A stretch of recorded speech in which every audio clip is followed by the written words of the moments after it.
Afternoon, councillors. I'll make it 1 o'clock. Welcome all to the full council meeting of 29 May 2025. It's held here in Arrowtown. Second time. Right. Apologies. There are no apologies. I'll just note that Councillor Ferguson and Councillor Whitehead will be a little late. One's still waiting patiently in the Queenstown chambers, the other one is a tyre problem. We'll move on. Leave of absence requests. 21 July to 28 July, please. And can I have June 30 to July 4th? Just leave of absence. Claire, you got any? Pass. Pass. I move that the requests for leave of absence be approved. Seconder. Cody, all those in favour? Aye. Passed. Declarations of conflict of interest. No declarations, no matters lying on the table, no special announcements. Public forum, we have 2 today. Here.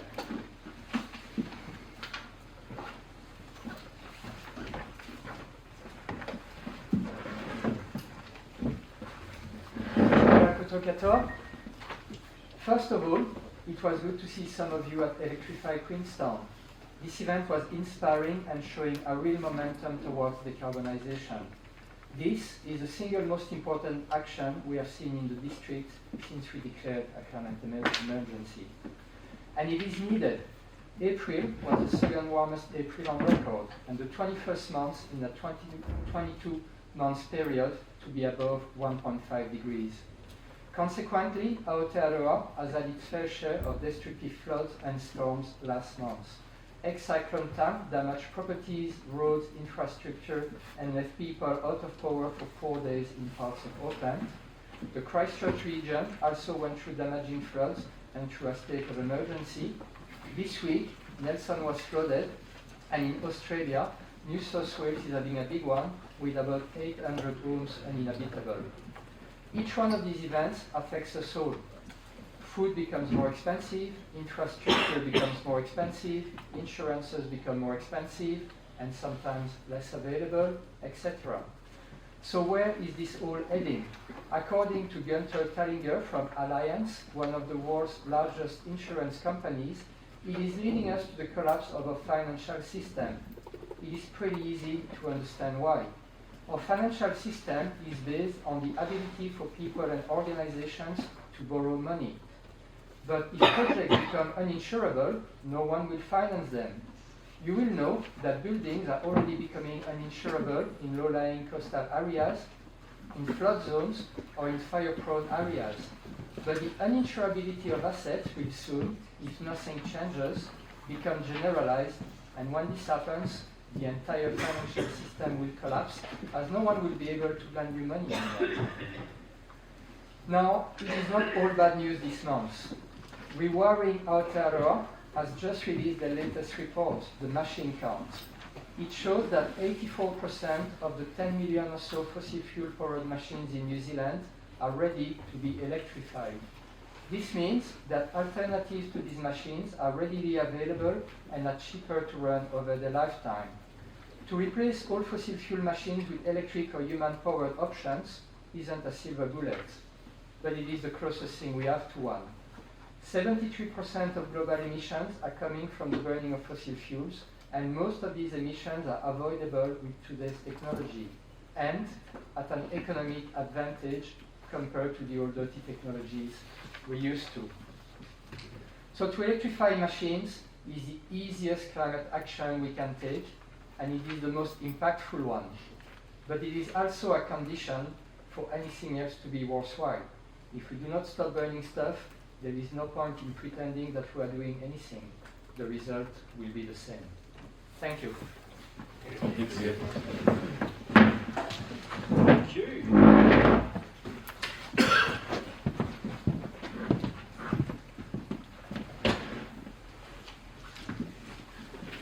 Thank you for coming to Arrowtown and the opportunity to speak about traffic and safety traffic safety and potable water in Gibbston. I'll be brief under the allotted 3 minutes. My name is Q Belk. I'm a 29-year resident and ratepayer in Gibbston Valley. As you know, the Kawaiara Gorge bike track will open by January 2026. 100,000 bikers are projected in the first year through Gibbston Valley. This will be a boon for local eateries, wineries, B&Bs, tasting rooms, and bike tours. Full disclosure, our family runs a vineyard, tasting room, and public cricket pitch at the Church Cellar Door and Cafe, so we too will be beneficiaries of the bike track.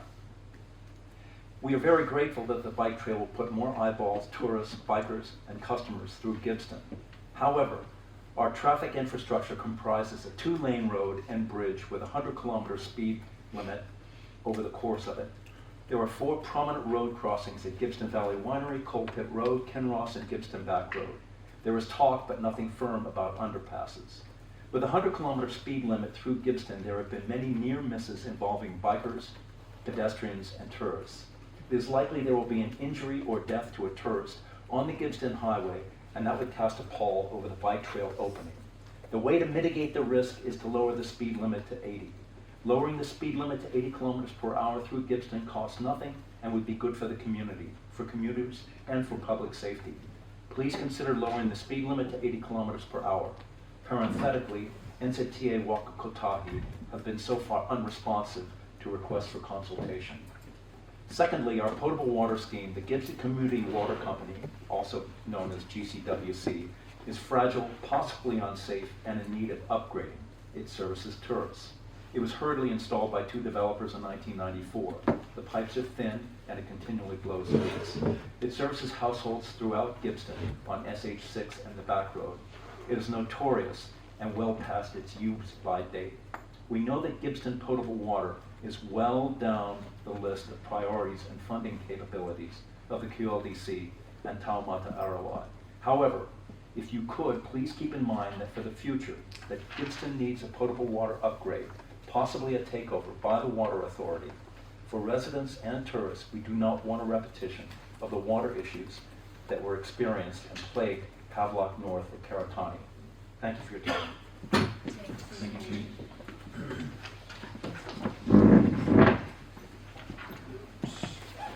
I move that the agenda be confirmed without addition or alteration.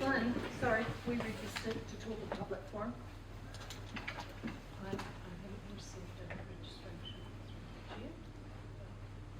Online, was it, Vanessa? Yep. Yesterday. Yesterday. Upcoming. What's the topic? Agenda item 4, Brilliant. Queenstown Hill Forest.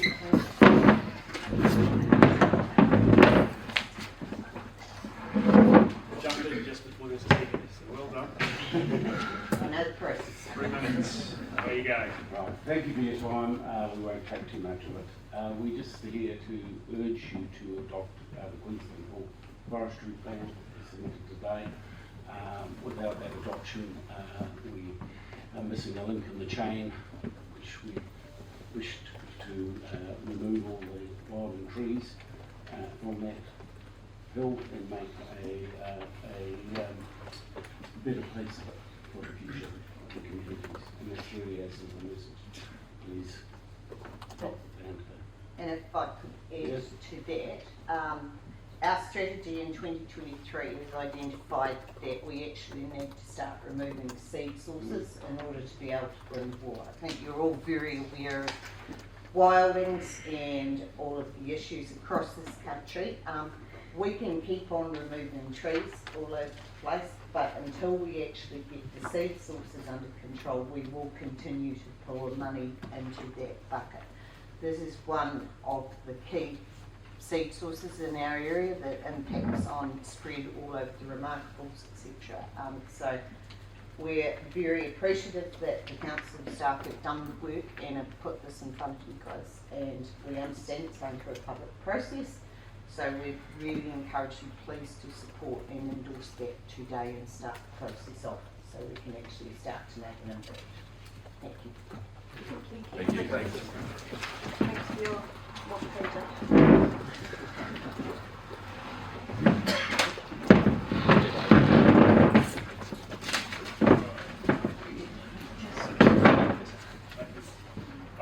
agenda be confirmed without addition or alteration. Thank you, Gavin. Aye, motion carried. Confirmation of public minutes. For the public part of the ordinary meeting of council held on 17 April 2025. Just a few notes for you councillors. Top of page 6, page 11 of the agenda, the word unanimously has been deleted. Top of page 11, page 16 of the agenda, the title reiterated of the item, Alliance Delivered Projects Annual Status Report, for clarity above the resolution following the section. Only one other thing. One other thing. Page 8, the extraordinary meeting. At the very bottom of the page, it's requested as an ordinary meeting.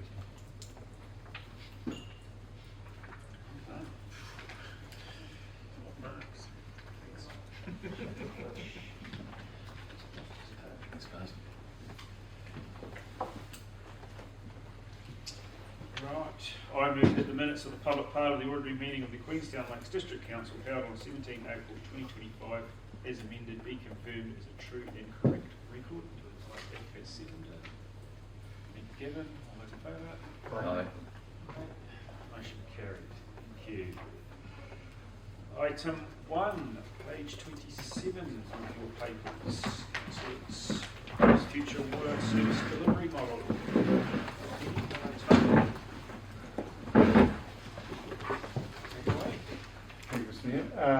I'll hand over to Penny to run through the background to the statement, but just to emphasise, this is a report that's coming to council as a result of the government's reforms around local water done well, which requires us to consult on options for the future delivery of free waters. There has been, as you can tell from the report, there's been an awesome work gone into this report.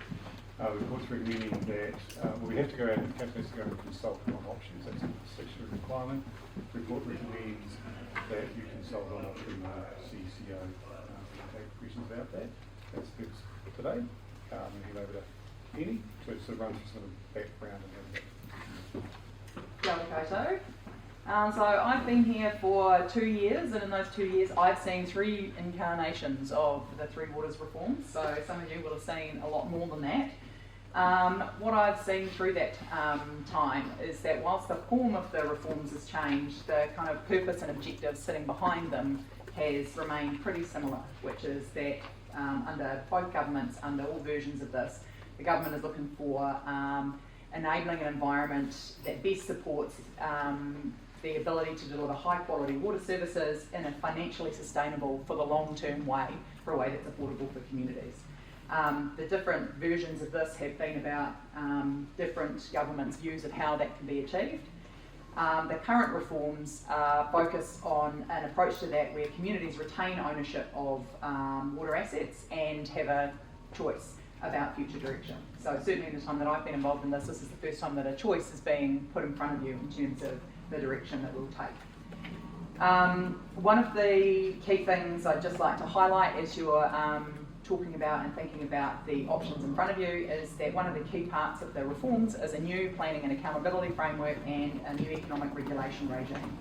And so what that means is that under either model, we'll be operating in a different environment going forward. So there will be changes to how we operate, how we make decisions under either of those models through the imposition of new regulatory standards and a regulatory regime by the Commerce Commission, whose focus will be on ensuring that we are delivering high quality services together with Taumata Arawai, which is obviously already in place, and that we are doing that in a financially sustainable way to the with the lowest cost to consumers possible. So balancing, minimising the cost to consumers with investing in the right places.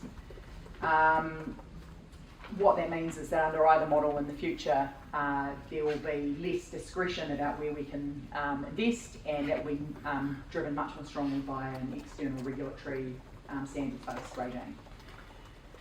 So as Tony mentioned, under the Local Government Water Services Preliminary Arrangements Act, we are required to consider at least 2 models, being our existing model and either a joint or single water services CCO. So under that Act, we also have to achieve financial sustainability, which needs to be demonstrated in our water services delivery plan, which is due to government on the 3rd of September. And I think it's worth highlighting that both of these models, in-house or a water services CCO, can deliver a financially sustainable model. What we've done with the assessment of the two models is we have looked at the implications for the future economic regulatory regime on those models and looked at which conditions give the best conditions for success under that model. So that's essentially the assessment that we've done, that you'll see the details of attached to the plan. And so the Water Services CCO was highlighted, it's highlighted there as the proposed model for consultation on the basis that that assessment indicates that that's the model that would give us the best opportunity for success, and that that's particularly due to the singular focus of the organisation and the governing body, the specific skills and expertise brought by a professional board, experience in delivering water services. Obviously there are advantages and disadvantages of both models, and both models can work.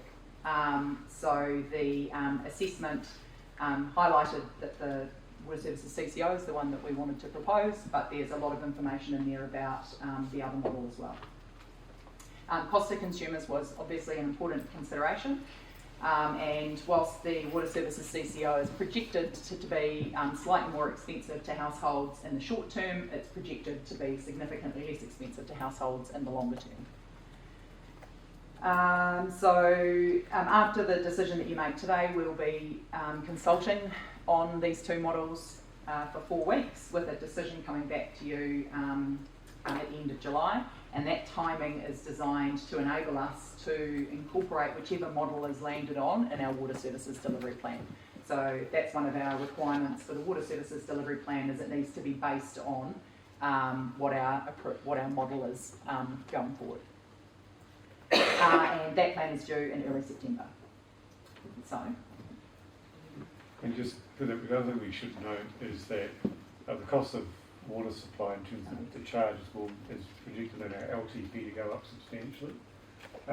Under either of these models, the charges also go up substantially. There's a relatively between those two, as Penny said, in the short term, more costs under the CCO, longer term, less costs. But we also want to be clear that those water charges are projected to go up quite substantially, even in our LTP. And this assessment and the consultation doesn't focus on that. It focuses on the relative difference between these two models, because that's the choice that we're having to make at the moment.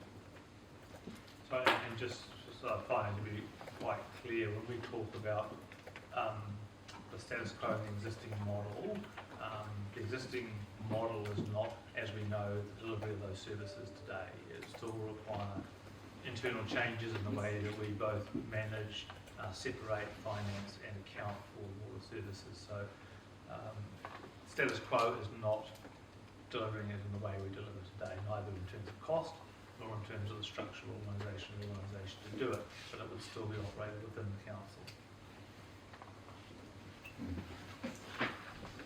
So, with that. Apologies for the phone. Like we each have some yeah, you've got a chance to listen. Matt. I'll kick us off with a question. You're saying that we're not consulting on the cost of the consumer, but that's probably what the public's going to be most interested in when we go to consultation. Are we going to be communicating what we think or interpret the cost under the two different models might be for an average household in consultation? Sorry, we are consulting. In the consultation information, we include part of the comparison is what the cost of consumer is between the two models. What I meant was this material doesn't cover the fact that the cost of consumers are going to already projected under our LTP to increase significantly between now and, well, from now into the future. So we haven't, this hasn't focused on that part of the increase. We've only looked at the relative differences. Well, not only looked at, there is information in here about the whole cost. But the consultation document definitely does identify the cost to consumers, the overall cost, incorporating what we've already projected in the LTP, and then identifies the difference between the two models. Thank you. I've got a lot of them Yeah, I have a few questions following on from that. Around the issue of the stranded costs, and I don't want to get down too much into the noise, but this is the cost of the consumer. Just the public will be, there's some of the obvious things to be looking at. We talked about it on page 39 and 43. But for example, we go to the CCO, the stranded costs, we expect the council staff to reduce, the CCO will increase the staff. Costs of things like the impact from the numbers changing, office space, we were just talking about council buildings earlier this week.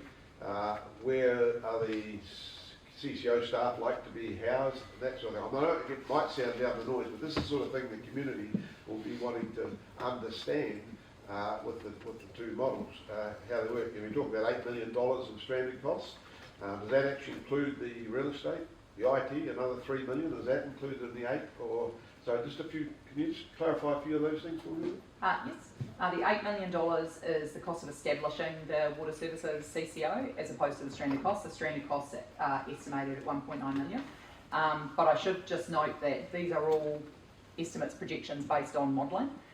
So with the stranded costs, that's based on an estimate of the shared functions at the moment that support water and non-water. And if you had to split those and send, half a person over here and keep half a person here, we haven't done any detailed or even high-level organisational design for either organisation, because that's a significant investment in and of itself. And without the decision, we don't know which of those. Well, because actually, if we decide to go in-house, we still have to do work on organisational design, as Mike indicated. So whilst there is an estimate here of stranded costs, it includes all those things you just talked about. It includes IT, it includes accommodation. Yes, no, it doesn't include accommodation. But that can be managed by looking at the design of the organisational design at the time the separation is undertaken, and in particular, it can be managed by having a water services CCO purchase services from QLDC in a transition period to help manage those costs down and over as the services go over to the CCO, that the costs are managed down on the QLDC side. So there's a way to manage that through a transition period. Okay. The next question is to do with the point raised about, when you talk about there's going to be a significant increase in costs. Now, you've just indicated, we've got an LTP with a lot of money in there for water. You're now indicating that that's significantly going to increase. So I just want to, the community got to understand, and one of the reasons they say for this is underinvestment in water, or was it because of the Havelock North issue? And if you're going to say underinvestment in infrastructure, I think we need to give the community some examples. Are we talking water treatment plants, stormwater? Because over the years we've invested a lot of money. We've done Project Pure, Project Shotover, we've basically achieved capital programs. We've kept the renewals program going. So when we keep making these bold statements of underinvestment and significant increases in our statement proposal on that, do we have anything sort of to back that up with examples? So I think the reference you're talking about is in relation to the consultation document. And what we're saying in there is that the water reforms to date have already led to significantly increased investment and correspondingly significantly increased water-related rates, and those are projected to continue as already outlined in our LTP. So that's what that statement is about. That statement is pointing to what Tony raised at the beginning, which is that there has already been a significant uplift in investment in water services, and the LTP already projects that the cost of water, because of the investment in water, is going to significantly increase over the 10 years. So that's just kind of, that is scene setting in terms of these reforms have had a range of impacts already that aren't related to this consultation. This consultation is looking at the relative difference. We've already got a significant increase in investment and costs, And if we continue to deliver in-house versus in a CCO, what's the relative difference on top of that? Yeah, that's what I want to clarify. Yeah. We're basing it on what we've got on the LTP right now. Yes. Okay. Yep. The other thing that we talked about government expectations in the document, the statement of approval. Now, okay, previous government played around with the standards, increased the standards of thing. Now, this current government, we got the latest expectations from the government. I thought some of them are playing with the national policy statements on water and wastewater and things like that. So I understood that they might be, the government was trying to make it more affordable and achievable for councils, Yes. and they were going to review those standards. So are these likely to stay higher standards, or is there indication that we may have something less to achieve? That will depend on the government and could be a mixture. So there are definitely some areas where the previous government had increased standards or increased expectations. Just around the concept of Te Mana Uti-Wai was an increase across the board, and this government has removed that as a driver for investment in design of water services. And there are some changes they're making where the intent of those changes is to make water services more affordable. And an example of that is the wastewater environmental protection standard that you just talked about. And that's one of the areas that I'm referencing here in terms of that may not impose a higher standard on us, but that will impose a way of making a decision on us that is different to what we had in the past. Okay. So that standard for those standards they're bringing in are going to be maximum standards rather than minimum standards, and then we have regulatory regimes that ensure that we are doing everything we can to keep the cost as low as possible. Okay. Yeah. Thank you. So we are in uncertain times in the sense of future regulations. Yeah. So they are going to change, we know that. I suppose the modelling tells us, gives us an indication of how those respective models might respond to any particular change. So if we've got a reduction in cost, for example, because the standards are relaxed, or we've got an increase in cost because the standards are tightened, relativity between the two models is likely to still be the same as what we've got here. Okay. And one of the things that's identified in is the different options' ability to respond to that changing environment. How will those two different models be able to respond quickly or efficiently to that changing environment? Because with the current government, the government might be completely different. So that's one of the elements in here is about those relative abilities to respond to whatever is thrown at us. Thank you. In both the options that we're presenting to the community where the water services will only go to our districts, I just wondered if you could speak to the nuance of why that's been a recommendation and some of the advice we've got when other councils have joined together when it comes to their CCOs. In terms of why we haven't considered a joint CCO? Yeah, why we've ended up with either in-house in this district or a CCO for Queenstown Lakes only. It's really because there haven't been practical or viable options presented at the moment that we could have joined as a joint option. But Michael, one moment. So we did explore that. We explored a number of variations on that theme, including options that were not contiguous to our boundaries. But we also did some work with the grouping of councils around our QLDC, Gore, Clutha and Waitaki to see whether that would be a natural fit. I think fundamentally the difference is, there's two differences. One was that those councils are specifically focused largely on bringing their systems and infrastructure up to standard, so they require considerable capital to do that, whereas most of our capital requirements are very much around growth, and ultimately joining us with them was a sort of a tension point between our needs and their needs. The other aspect was that the size of our program actually swamps those entire programs of those four councils. So we did evaluate that, and we felt that actually mutually it wasn't the best place for us to be. As we've pointed out in the report, that doesn't preclude future amalgamation or future joining up of CCOs, or even future service relationships between CCOs as ways of managing the future. What we will know when we've seen reforms like this in the past, these will only be the first steps in an ongoing program of reform. Yep. Okay, I've got a couple of questions. One first relates to the recommendation for note consultation would take place 2nd of June, 29th of June, consistent with the Act. not subject to a hearing. Can you just talk a little bit about what that process is? So how we will, I guess, so we're going out to consult, but we're not going to have a hearing. How do we then incorporate the feedback that we are hoping to get?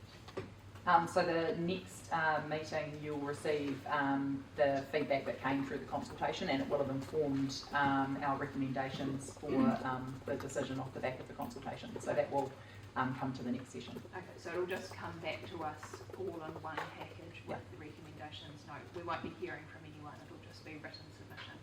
Yes, correct. Then on to the submission, the consultation document, and it is a little bit harder to read because it's not shiny. Some of the other ones are very shiny today. Slightly longer runway. Yeah, I know, and I understand that. So potentially some of my suggestions may already be on board. But I just had a couple of things reading through it, just trying to put it on a lens of someone. We've obviously had a lot of background, we've had multiple workshops on this, we know a lot about this, but from the lens of someone who's going to pick up this for the first time and try and understand what's actually going on and make an informed decision. So I guess there's a few points. One, it would be good to have a little bit more about the reasons why we haven't, why we didn't opt for exactly kind of what you've just said. So a little bit more about that in the document, because I think it's very valid and we've seen those reasons and I completely agree with them. But I think for the public it would be good to have that. Obviously there's a few people in the room here, but this is going to go out to everyone. The second one was about the way the pros and cons, and sorry I can't get to the page quickly or easily, no, it's because all the attachments are on one. So it is on it's the pros and cons, advantages and disadvantages. So when we had this presented to us, and I'm sorry, I've also tried to find the presentation but I couldn't find it in the documents, but we had a pros and cons kind of table, but where it had advantages and disadvantages, there was kind of like the categories and then it was an advantage and disadvantage.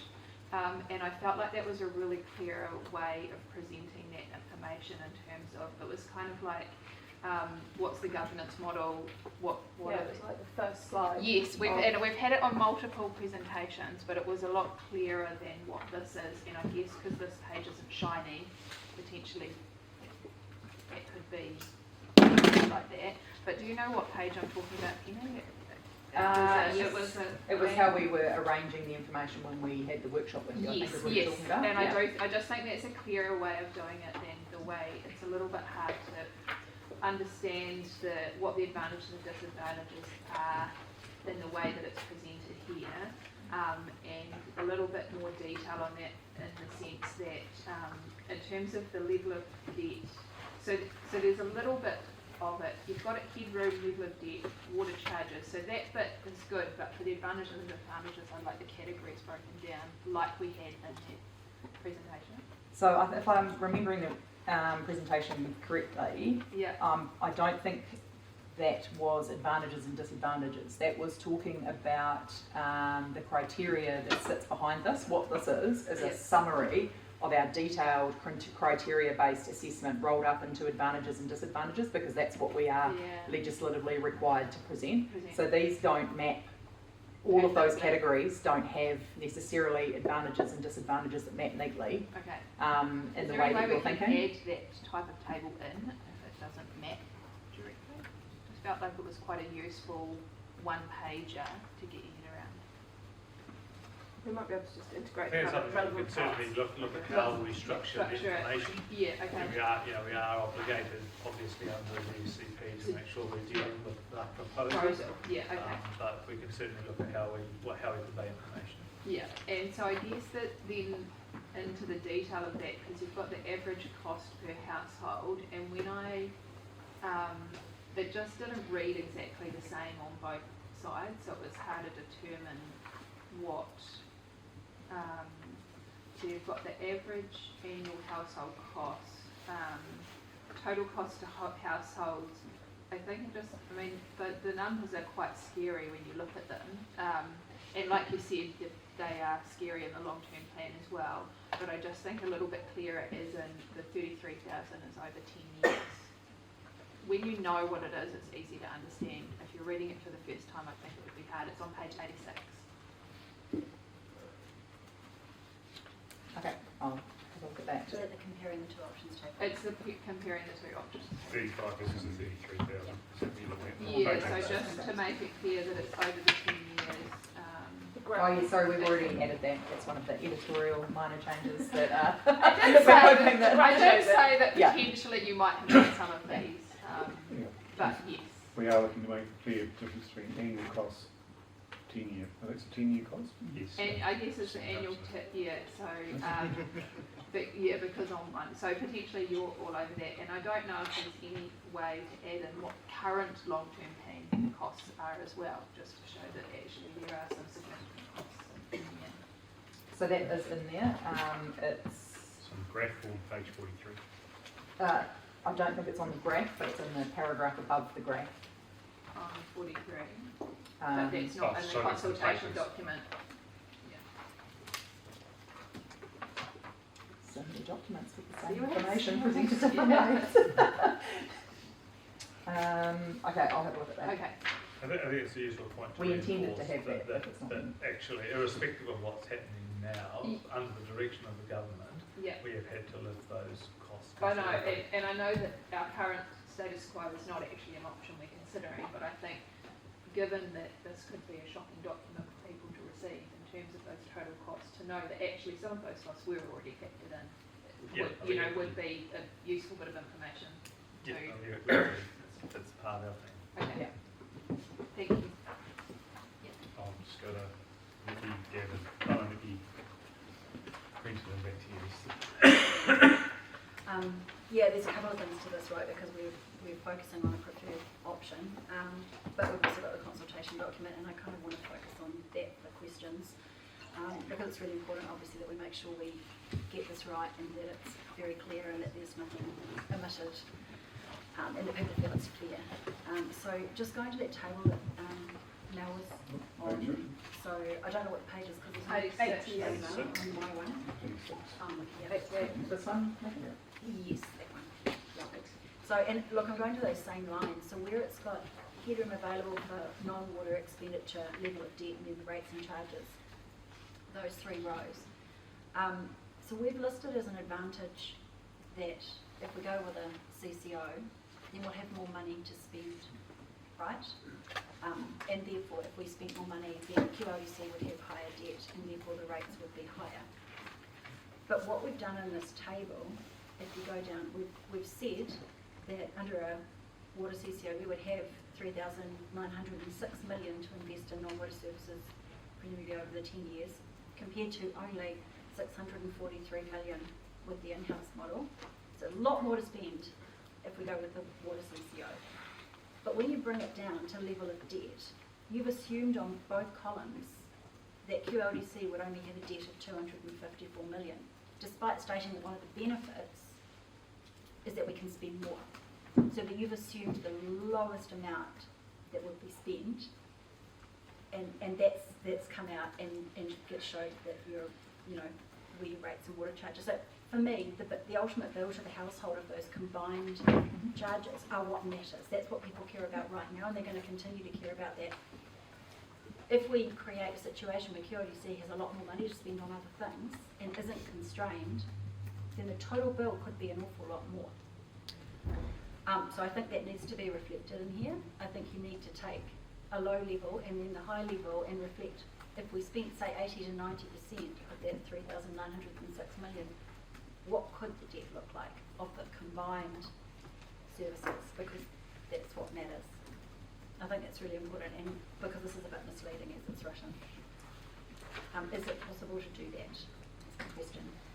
So this is framed the way that it's framed because the criteria that was looked at as part of agility and flexibility was the ability to respond to unplanned expenditure or to invest in other things. At one of the previous workshops, there was a discussion wanting to reflect how community outcomes could be, other community outcomes that weren't water could be delivered on, and that's Question is, how this was my brought in. question is just, can we change it to show the higher amount? So I need a justification for it. I guess what I'm saying is you can't reflect as a benefit that you have all this money to spend and then not state what the ultimate bill might be to the household if it's spent.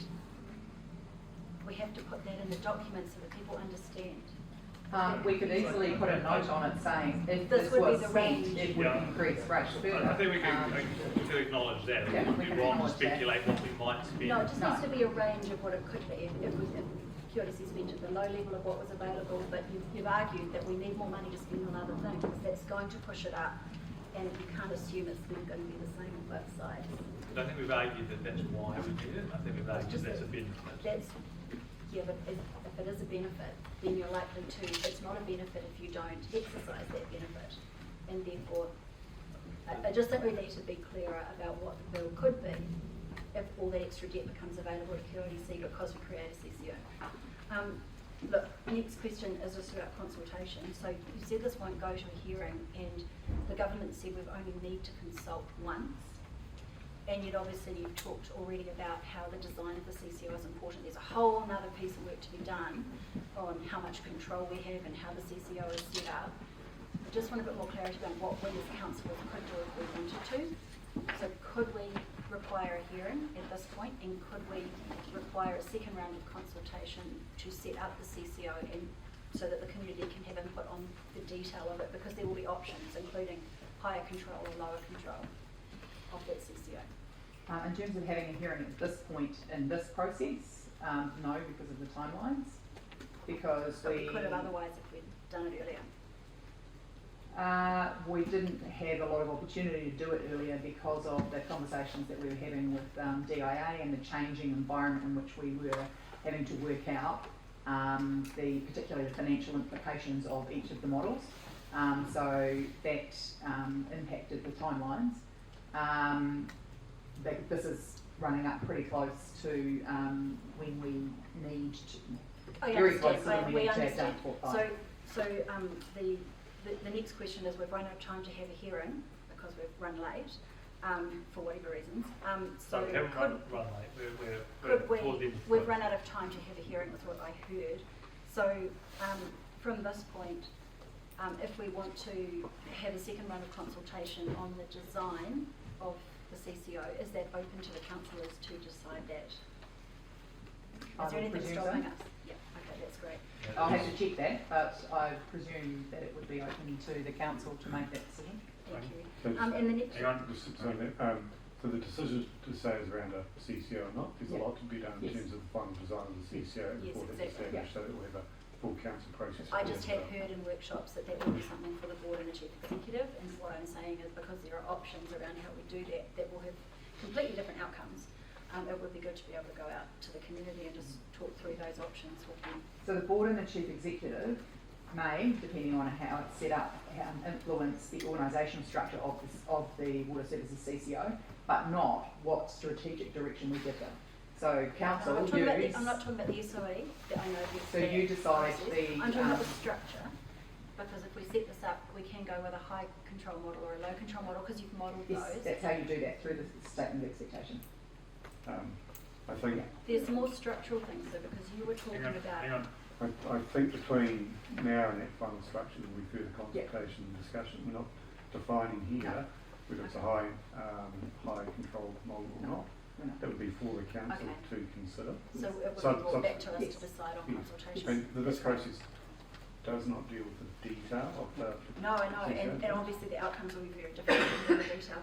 And just, look, another question is just around the focus. So there's sort of been this idea that the water services, the CCO would be more focused and would deliver better outcomes because of that.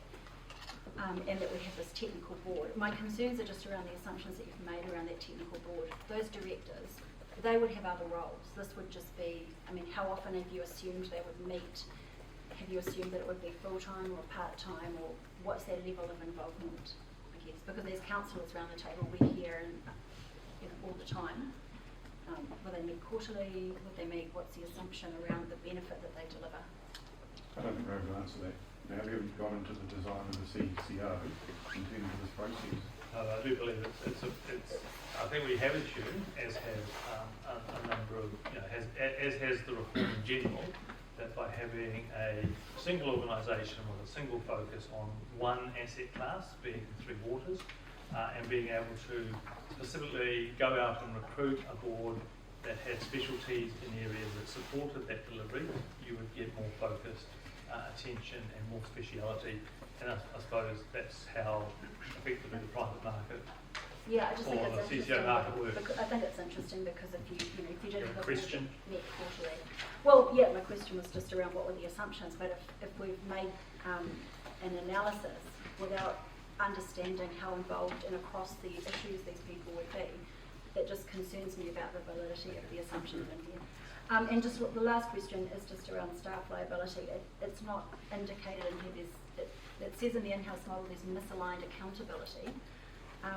But could you explain to us the liability of QLDC staff under the different models? Like, where does the liability of things go wrong sit under in-house versus Under the Water CCO? Services Act?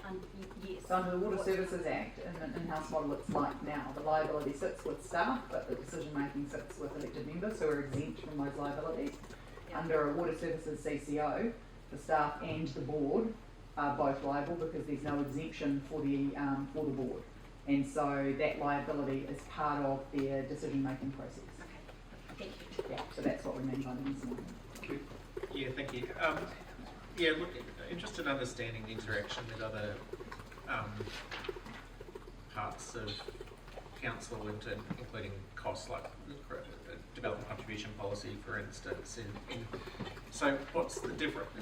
In my view, there's a misweight at the moment in that ratepayers bear too much of the growth costs, and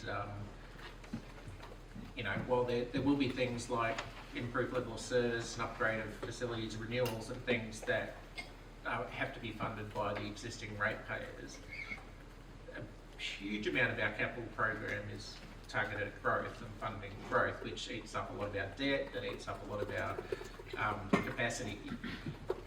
So how would this work in terms of determining the balance between, assigning the costs to the right place, as in growth paying for growth, and who does that? Would that the CCO determine what part of their projects and their program gets assigned to that, or does council do that through policy, or does and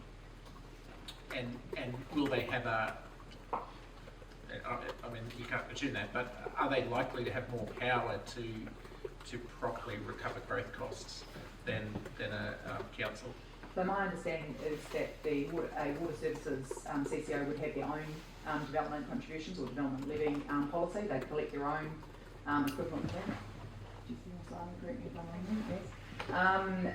And they would set the parameters of that policy in the same way that we do. I'd have to check whether that would be something that we would be able to direct them on in terms of being the owner, but I wouldn't have thought so. Well, I'm not sure, but that's quite a big question. I haven't picked up before. But if we can't control the balance of, of where they assign the costs, I mean, that's a big risk for us. Well, a big risk for ratepayers more so is that if they go, well, we think it's take a holistic view and just say, well, just spread it across everyone, including the growth costs. I mean, so the economic regulation regime is designed to ensure that the right people pay for the costs of infrastructure. So the economic regulation regime is designed to ensure that households' costs are minimised and based on investing in the right things at the right time, putting in place various measures to ensure that those costs are managed, one of which would be ensuring that growth pays for growth. But I would suspect we would be able to include expectations around that in our statement of expectations. I also suspect that a board would be pretty bullish about ensuring that developers pay. well, keeping in mind that the Transpower and the Electricity Commission are quite happy for that to occur, to socialise the costs of upgrading the power network for growth. So I don't think that necessarily follows. Sorry? Unless we live in Queenstown. No, well, no, particularly if we live in Queenstown, is they want to socialise the costs of the upgrades to everyone, not to growth. So, well, I mean, They would set a your development answer has given me a lot of policy and we'd be able to direct them. your answer has given me a lot of concern that we can't control that attributed. Do either of the models give us more control over assigning growth? Assigning growth costs. Well, if it's an in-house, then it sits with council. So it becomes council policy and It's council water, control. CCO, then more of that decision making sit with the commercial board, depending on the level of control the council has to. I think the key to this is actually the role of the Commerce Commission and the economic regulators. So where these models apply internationally, effectively, the economic regulator has a responsibility to ensure that costs actually fall where they lie, and I think that provides the greatest incentive to boards, and obviously for boards to be able to allow the delivery and development of water, they're going to be motivated, in my view, to charge first those people who are fundamentally setting those needs up. Have you considered that in factoring of your cost profiles in that, the balance of cost will actually help bring down the cost of ratepayers as opposed to it's just been This is based on what is in our a status quo share. Yeah, we haven't done any adjustments on either in-house or a CCO in terms of how things could be delivered differently. It's based on what is being delivered under our LGP with the assumptions associated with that, including development contributions. I would expect that the Commerce Commission would, if you think that there's scope for our own growth, our own development contribution policy to collect more from developers, then Commerce Commission might also have that view and they might ask us to change that, even on an in-house model. So they would not just be looking at that for a CCO. For an in-house model, they would also be making sure that we are recovering the appropriate amount from developers. But if we take that approach quite often in relying on a central control, but we're always at one end of the spectrum, and in this case we're particularly high growth, we're particularly high relative growth and particularly high growth costs. And yeah. So is that really going to give us the protection that we need to rely on central Commerce Commission to control something that's we're at one end of the spectrum on, as we always are? I would have thought that's what the regime is designed to do, and they're pretty clear that that's what they want to get out of it, is reduce or minimise as much as possible cost to households. So they're very motivated to do that. With a centralised policy, though. No, they've got a very their approach, as the Commerce Commission talked to us about when they came and spoke in a previous workshop. They will have a very targeted approach for each water service provider that will be specific to that provider and the information they provide to them and the circumstances for that provider. Esther? Thank you. My question is really around the communication piece as well. As Mel pointed out, we've had a lot of context and a lot of time to understand it.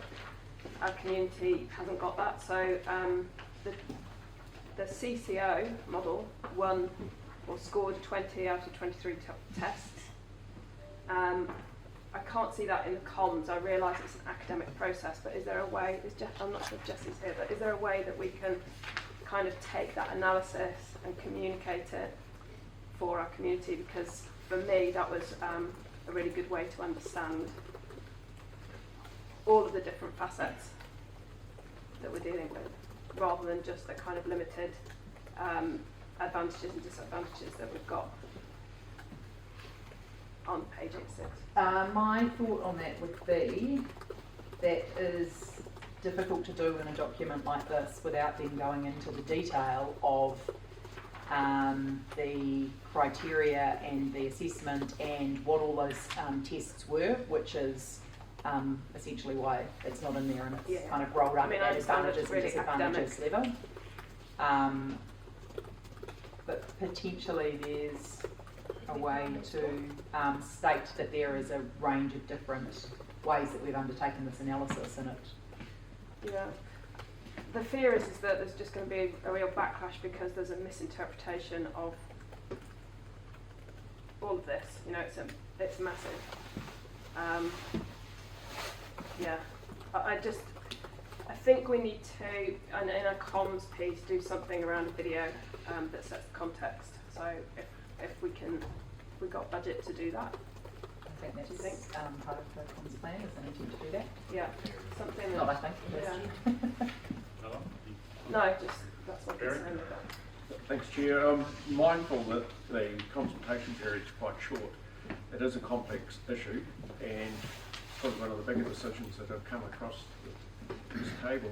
Is it possible to have some drop-in sessions in both Wanaka and Queenstown to enable people to come and find out a bit more detail one-to-one rather than just relying on Let's Talk or a written submission?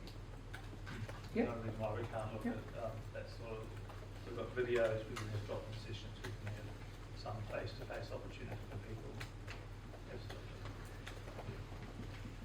Lucy? Excuse me. Thank you. Two quick questions. First one, I suppose I'm looking at either model and going, our water done well. For me, it needs to do the job and it needs to find the money. It's got to be well managed for public health into the future. There's a lot of noise and confusion around our council decisions, and Three Waters is arguably the biggest topic of our training, not necessarily all in our field. And some of the questions, like finding the money it needs to find, what about things like the levy? Would that be able to be ring-fenced to, or would a CCO end up looking towards that as a revenue? There's a lot of those sort of detail bits. Obviously, we're crystal ball gazing without an entity there, and my assumption is we would be able to set those criteria in our statement of expectation of any CCO structure. Is that possible or too far in the detail? It's not that it's too far in the detail, it's just that it's not part of what we've assessed as part of this process. So there are potentially different things we could do, different revenue sources, different ways of funding and financing water projects like what we consulted on in the LTP. This doesn't include any analysis about how those different tools could result in lower costs for water. This is just about, is there any relative difference between a water services CCO and an in-house function, assuming we had the same investment program and drivers around investment that we have now as outlined in our LTP. Thank you. And leading into my next question, to me the reason why this has happened is to actually kind of keep it independent of political interference, whether it may be central or local, so that we really need to make it really transparent and really fair and to ring-fence it so that we've got the right experts making the decisions rather than politicians. I'm just back to the consultation piece, echoing what my fellow councillors have said. I'd just like to be able to see ourselves in it a bit more in the consultation document, because we talk about Havelock North. Question, thank you for the reminder. How might we focus on our own landscape? All we hear from our community is, how will this fix shoreline wastewater? How does this answer what we had to respond to back in crypto? And to be able to demonstrate some of that, of answers of that, well, a CCO might have been able to address it this way because it could raise some more money, or just what assurance can we give in our comms document that we can see ourselves in this document, not just big national reflection policy? And that would be my question. Can we see ourselves in it? And yeah, I'll leave my last bit to the comment at the end. I'm not 100% sure what you mean by how can we see ourselves in it. This process isn't designed. What's actually going on locally at the moment in our consultation document. I don't think as a member of the public I'm going to pick it up and go, a CCO is going to sort out shot over for me, or an in-house model is less risk around a future cryptosporidium situation arising, or I just think there's opportunity to actually engage with our community and not manage the message, but speak more directly around our local concerns. And that is a curveball, and we've got the consultation document going out next week, and it might simply be something we can speak to in these video pieces, or something where we just get some connectivity back, so we're focused on our landscape, not Havelock North's landscape, not whatever's happening even in Southern Water done well, or any of the other districts. Okay, Lisa, I'm going to have to wind you up Our here, Lisa. narrative, please. Okay. Some reflection of that. Thank you. I'll have to think about how we could do that. Yeah, we'll give that some thought. Yeah. So I'm going to risk being told off. I haven't got a question, but I just want to say before you release, thank you. This has been a Hang lot on, of Gary. work. Look, it's what we now want. I'm just It's taking not the hard, opportunity to say council. thank you. It is not Simon hard. and Jesse in the back too have all put a lot of work into this, so, and it's been a changing feast all the way through. So thank You could ask Councillor, how much work's gone into How this? much How do you feel about Thank that? you, Steve. Sleeping better. How do you feel about to stand up to these ones? So, just, yeah. Yep.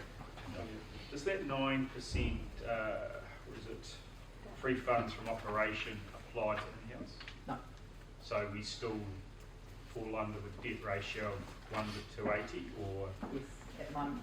at the moment, we would not, in an in-house, not get, would we be eligible for the 1 to 500 in an in-house? 1 to 500 turned out not to be a thing. Okay. They initially said that CCOs would get 1 to 500, but they replaced that with the 9% FFO, which is actually a totally different measure. Yep.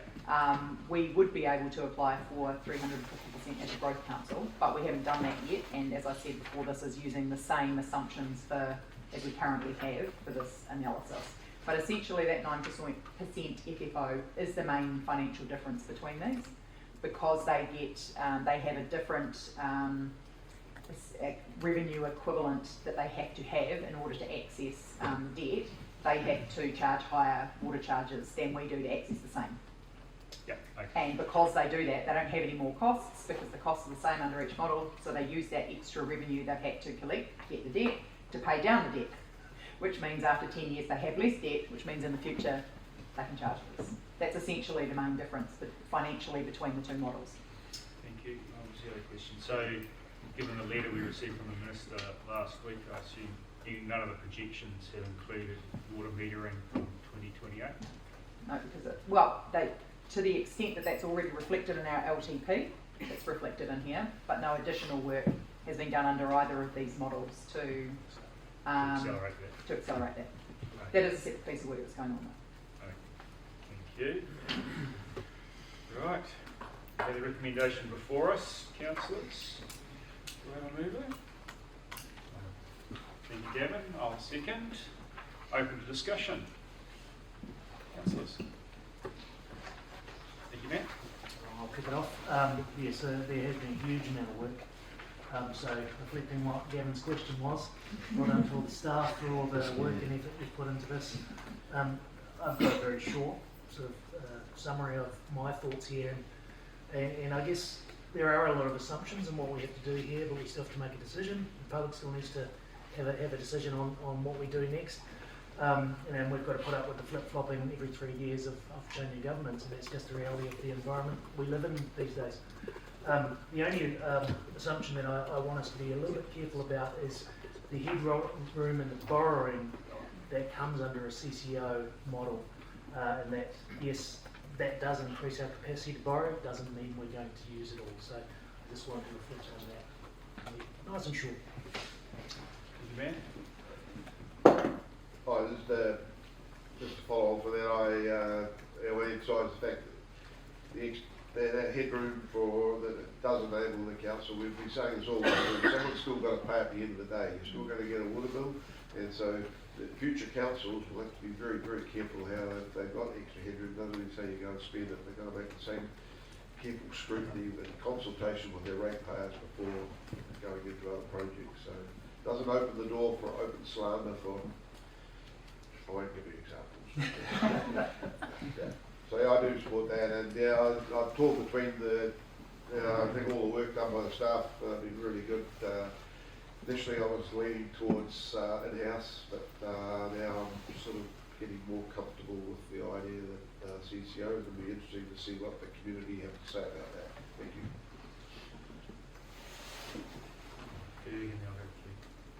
Thank you, through the chair. Just a quick comment.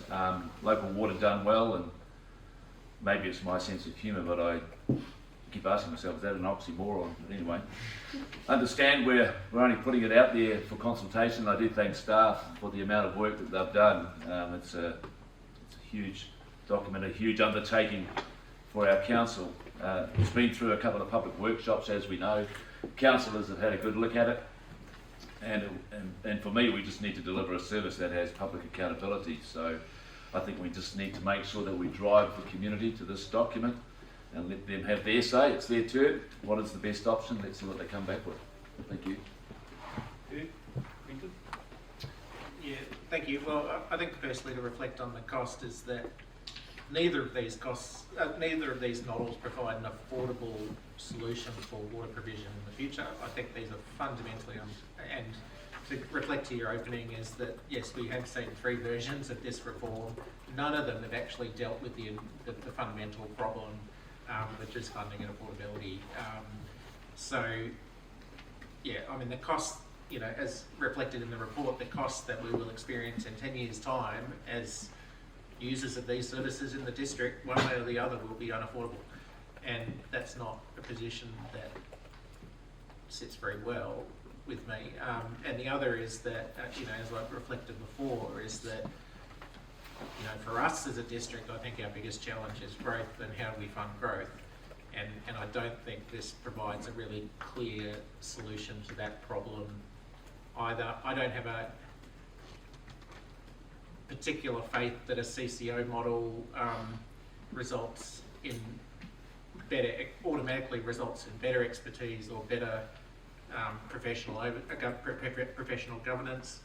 Been involved in the appointment of a number of directors, and I haven't always been impressed with the talent pool that is out there. So the benefits that come from this are primarily in the longer term, and my experience also has been that anything beyond 10 years we're really guessing. So at this point in time, and until the push and pull of government settles down a little bit, I favour an optimised model under council rather than a CCO. I don't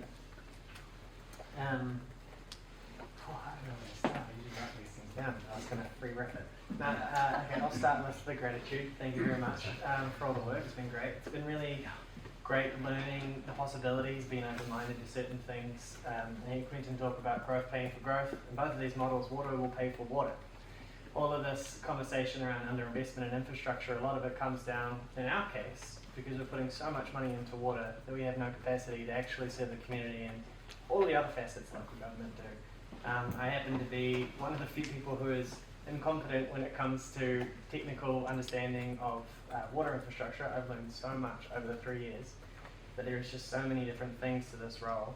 And I find that we've never not wanted to invest in the core stuff. It's never been a political variable for any of us. We've always made sure that we put the effort and energy into that, and I don't see that changing in either of these models, so I'm pretty happy with how things are at. I think so.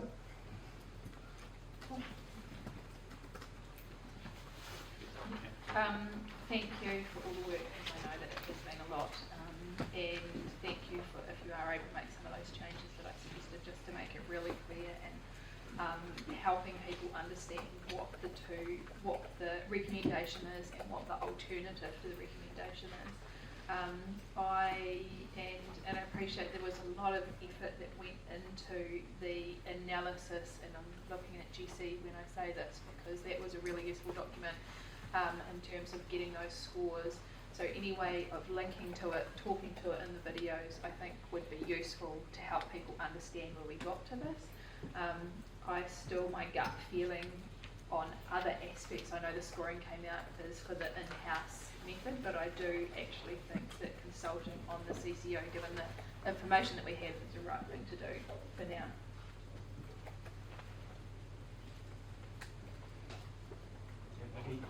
Barry. Look, not too much to say. Quentin's kind of said most of it for me. I'm fully in agreement. I think it's really important that we get this consultation right. So I agree that, you know, when it goes on to Let's Talk, we need to put as many documents as we can, just sort of load them up so that people who want to go into it and are concerned can do that, and make a statement of proposal. Just go through it and make sure there's nothing that's inaccurate, and in particular make sure the range of what could be spent and what could happen to rates if council spent. I think that needs to be clear.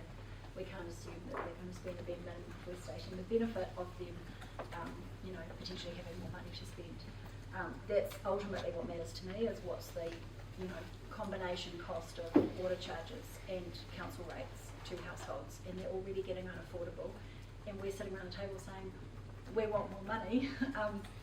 You know, we want to shift to a CCO so that we've got more money to spend on non-water services, and I think our community is already saying, hey guys, stick to the basics. So this really feels misaligned with where our community wants to go.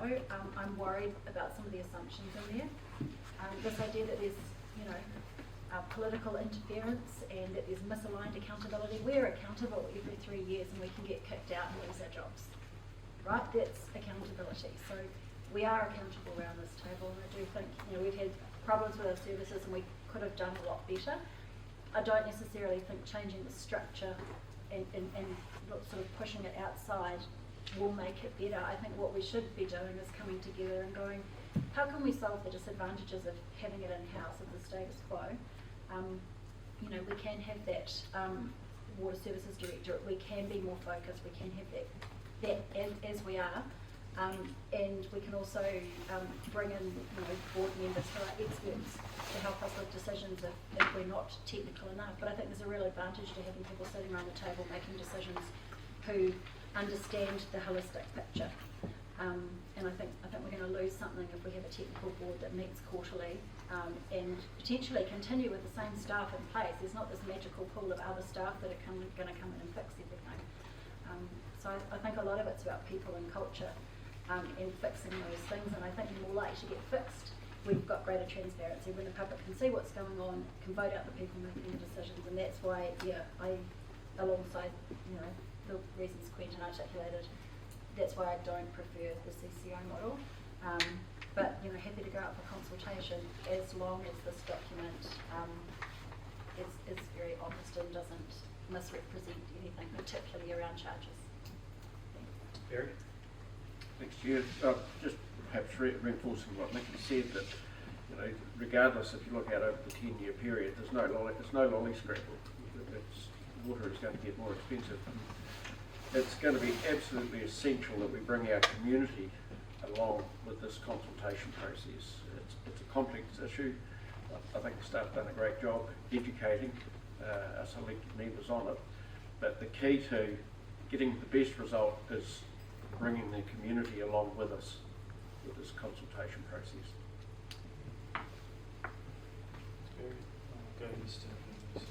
Thank you.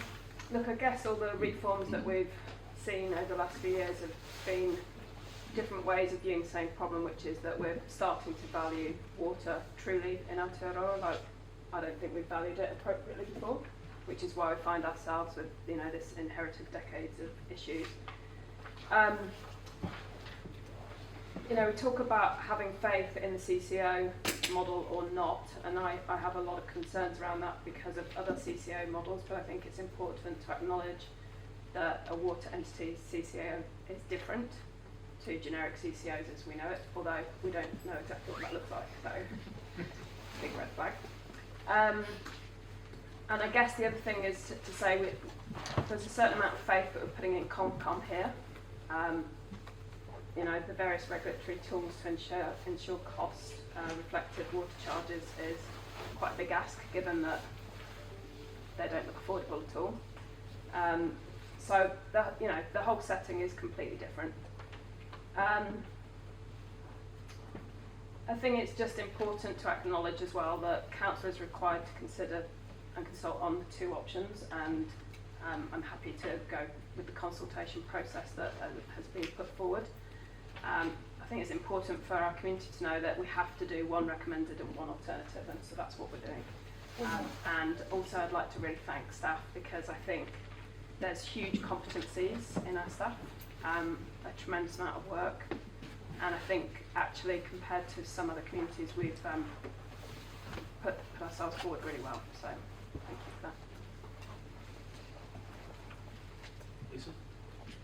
Thank you, Chair. Yeah, I think that in summary, the costs are coming. That was the whole issue of three waters in the start, and you know, when consents come up at us, we've got a legal obligation to deliver on it, and sometimes what we get back of the expectation upon us is it's kind of either illegal or impossible for us to actually deliver on. And having the two options of a CCO or keeping it in-house, part of the attraction for me of in-house is our fantastic team and water services people that we do have, and my faith in that they're doing the best they can with the resources that they have at hand. The limitations on that are the growth and the resources that we have at hand. And if we look at if a CCO needs to be empowered to do a job and go and find the money of that, what our community is really worried about is that that's fair, that's transparent, that's well ring-fenced, it has all the regulatory tools around it.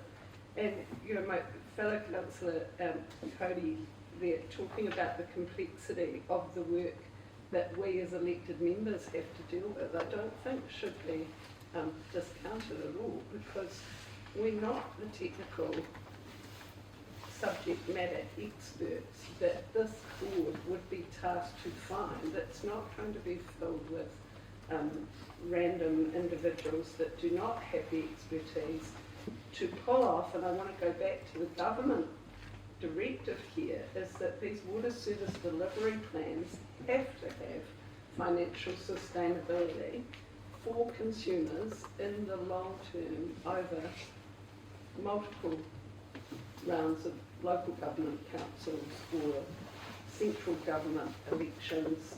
It needs to be in an entity that can start thinking and planning 30-year infrastructure, not 3-year cycles or 4-year cycles. So I can see in a situation like us, it can be quite hard to actually tell the difference, because we're not looking at the benefits of amalgamating with multiple councils and efficiencies there. What I think is what we're really going, we've either got in-house with some new rules, or we're able to create quite a clear CCO that we then are very directive with our statement of intent and our statement of expectation. And my last point is it is really different. I've had quite a few of our communities say to me, but Wellington Water didn't work, or whatever of that. This is a different form of CCO. The assets will be within the CCO. Wellington Water had no asset base. Those assets are also protected by the CCO, so there's benefit towards that. But I just think it's also a reminder that this is not our airport CCO. This is not going to be paying a dividend. Right? There's no profits coming out of this CCO. A CCO around water is directed to keep costs down and to make the best long-term decisions for the job it needs to do. It's not allowed to crystal ball gaze and build something flatter. It's restricted to doing the job it needs to do, finding the money it needs to find, being managed well for public health, future generations, and with fiscal responsibility. And I've gone that way because I see in our community too much confusion and frustration around our in-house council decision. And I think perhaps an organisation like this will build some trust back, that although we're directing it, there's more checks and measures on all of us as to the outputs and the outcomes. So thank you for all of your work, because this has been massive. And we faced town hall queries on this when we were campaigning, and yeah, it'll be great to actually hear back from our community what they're now thinking about where this is landed. So thank you. Okay, so, I think Jesus consumed what, the last 24 months of my work at the moment. So, look, it is the direction we're travelling in. You can look at both reform packages from either side of the house. It is the direction we're travelling. And looking further into the future, you'd probably see further consolidation. It's plain as the nose on my face. Either side of the house is forcing us to go down a CCO model and then to a more amalgamated version across the country. You'd have to be have your head buried in the sand if you think that's not going to occur over the long term. In my time as mayor, I've had to deal with a cryptosporidium outbreak, current shot over treatment plant kerfuffle, also with trucking waste from hardware, all rooted in decisions made long before any of us turned up. When I look at the first cryptosporidium outbreak in Queenstown, that happened under Mayor Bradford. How many years have passed and nothing was done? It was only 3 years ago we had before us a contract to put a protozoa barrier on the plant out at Queenstown intake. Turned down, we stopped it, a political decision. Then we had cryptosporidium 3 years later. Shot over treatment plant, investment made on some pretty horrendous assumptions. We all had to stump up an extra 50 million in year 2 to roll that ahead because of a political decision. Hardware trucking, how long did we spend talking about getting a pathway and a route from hardware to Project Pure? Over 3 to 4 years until we had to go somewhere else and come up with another route. Because as governors, we couldn't see the wood for the trees. It is political interference that has got us to this point and has made us pay more for water now. It is plain as day. And that is why the government is forcing us to do it, because they've come to the same conclusion. We sit here as governors of a water asset value base. I wonder if anyone knows. How much do we own? What's in the ground? How much does it cost? I mean, how much is it worth? Does anyone know? Because we can't borrow. 1.51 billion. How much does it take to operate it? A year? 40 million, just under. And we're governors. Hang on, like when you were this weekend. We're governors, we should know this.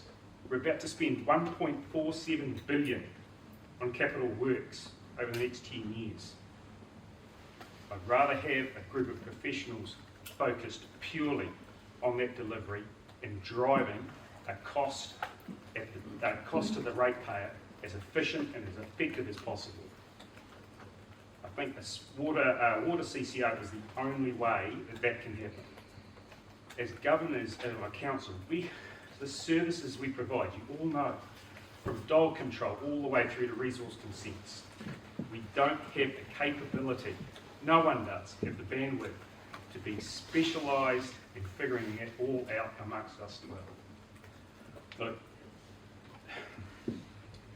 it's a tough decision because, look, Three Waters is what we've delivered historically, but it's come to a point now where it's got so complex, the public health requirements have become a lot more stringent, and now we're going to see a financial regulator become more stringent as well. Plus, overlay that with environmental standards coming in from government. Your plain area, environmental standards, financial regulation, you're going to have such a small area to play with, and then you can make a decision and you're not even liable for it. As a director, you'll be liable. That will sharpen your mind to make the right decision based purely on public health. So, in my view, I'll be very, we're going out to consultation, but I'm leaning to, as you can probably tell, the CCO model for me is the only one. Thank you. Firstly, I'll just say the reason I wanted to say thank you to the staff earlier was because that was my chance to speak to them directly while they're in the seat. This is now my chance to speak to my fellow councillors about where we're sitting today.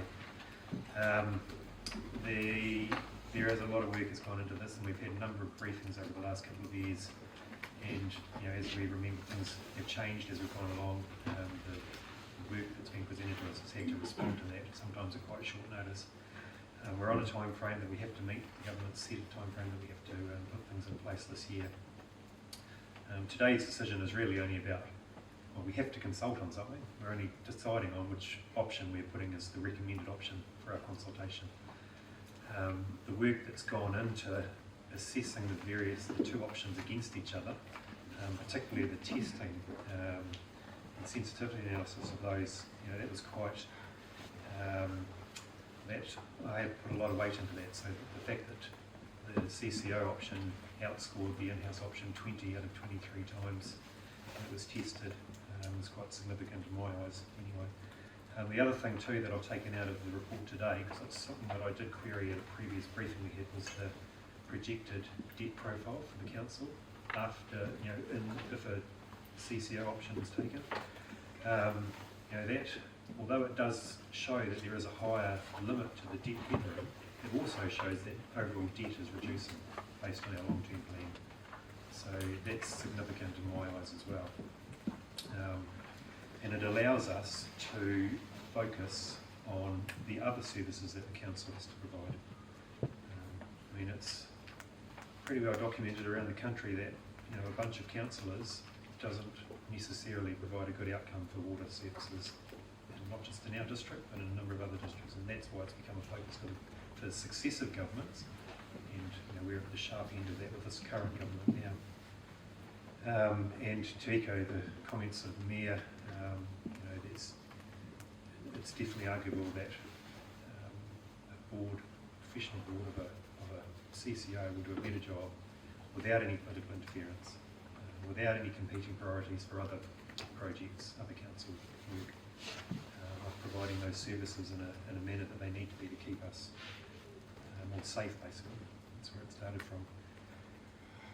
The thing, I guess, that does concern me is it's such a level of uncertainty if we do end up with a CCO, uncertainty about how it'll be structured, who it will employ, how it'll be staffed, and the other thing that I think about is the level of uncertainty that creates for our existing staff in the organisation that are working in that area, and that does worry me. There's so much uncertainty with that at the moment. But yeah, I guess the final thing is the medium-term costs look slightly higher. Longer term, the costs to the households become lower. But on top of all of that, we are going to be facing increased costs anyway, regardless of whether, even if we had stayed as we are now, which we can't do. But potentially, with with a CCO option, the outcome that we get for that increased cost will be much better. And I'm satisfied that that is the best. That is the option for us to be recommending with this consultation. Thanks. Okay. I'll put it to the vote. All those in favour, say aye. All those against?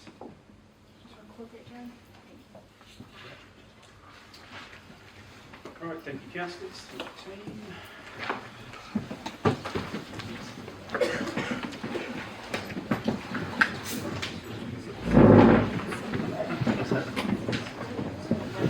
Item 2, page 88, draft QLDC Climate Business Plan 2025-2028, public engagement. First,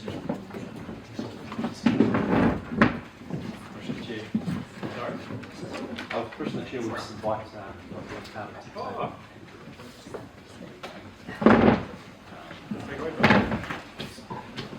Thank you all. We are very interested to have the representative from Records Group. So this is Dr. Lynn Carter. Lynn will be speaking on behalf of the Records Group. So I'd like to offer Lynn the opportunity to speak to the item before you today. Thank you. Lynn Carter, I'm the Kaitahu representative on Climate Reference Group, so lovely to meet you all. So I'm speaking today on behalf of the Queenstown Lakes District Climate Reference Group, and we want to express our strong support for the draft Climate and Biodiversity Plan 2025 to 2028. So this is the third edition of the plan that has, within this third edition of the plan, is a critical and timely step forward, because it doesn't only just reflect the deepening Council's commitment to climate action and ecological restoration, but also a maturing of the partnerships that you've been forming with the communities, in particular with Kaitahu and with the Mana Whenua Rūnaka, one which I'm part of. So we're particularly pleased to see the inclusion within this plan of a graded knowledge system process where scientific, indigenous mātauraka and local knowledge are woven throughout the plan. So the plan's development has been a collaborative effort with key local organisations and kaikahu representatives.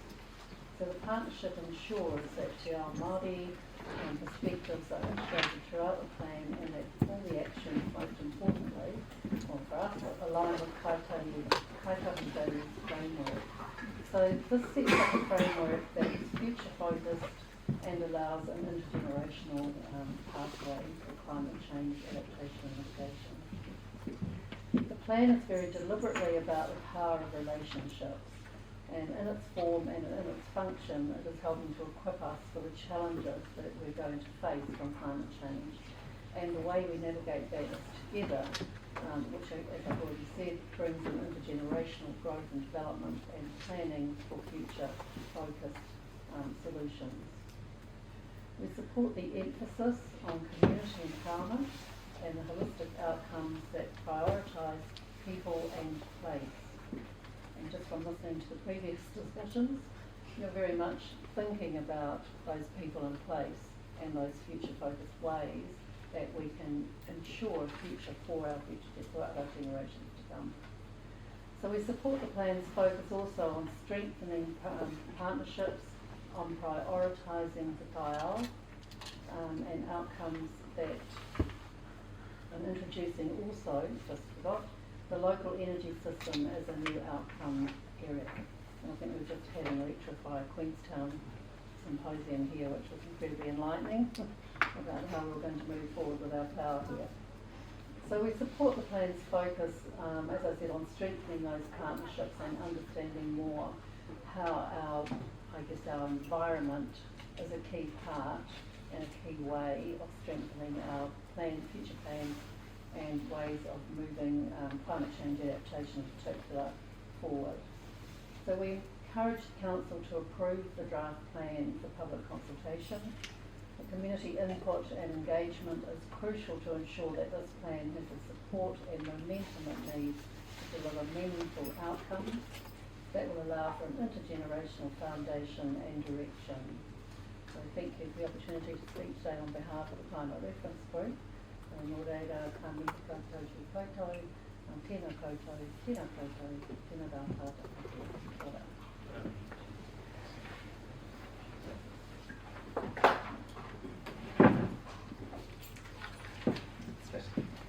So look, I'd just like to invite Tilly Cool to the table as well as Kirsten Pope, members of my team, the Resilience and Climate Action team, who've been responsible over the last 12 months for developing this plan. And a quick expression of thanks to everyone who's been supported this piece of work, particularly the Climate Reference Group. Their support throughout this process has been valuable, and we greatly appreciate your efforts to date. We also appreciate the efforts of our local partners. They are broad and many, and their contributions to this document before you has been much appreciated. We also extend our appreciation to the tamariki of the district, who have been entering their inputs into an artwork competition to provide us insights into the future district that they wish to live in. That artwork will be part of the final plan that is presented back to Council probably in late July at the moment. So I'd like to thank everyone for their input. I'll take the items read. Happy to open the floor for any questions. Questions, councillors? Yeah, thank you. So in the previous term, I was obviously part of the Climate Reference Group, worked closely with the team on the original Climate Biodiversity Plan and whatever. Can you just speak to the change this term that's been operated a little bit more separate to Council? Hasn't our Council appointed members, has that given you them more freedom to sort of inform the review of the plan? Or? Happy to respond to that, Quintin, and we do appreciate the efforts of past councillors in the group. The group was established as an independent advisory group, and we believe it's currently operating very well under that model. We have had some new members join the group, and we do also have some seats that will be open, and we'll be running a campaign soon to replace those members. Today, the group has functioned very well. They've been a very key part of this process.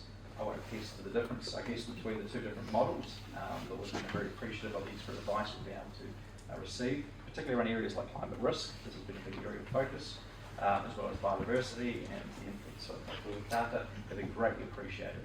So I'm very happy to kind of report on that. The group is extremely well functioning. There is camaraderie amongst the group, and dare I say it, their inputs have been very well received and helped to support and refine the product that's in front of you today.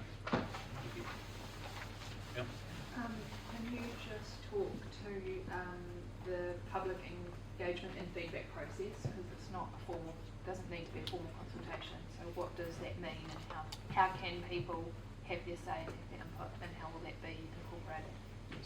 As you've noted, so it isn't an SCP, but we believe it's an important strategic plan for council.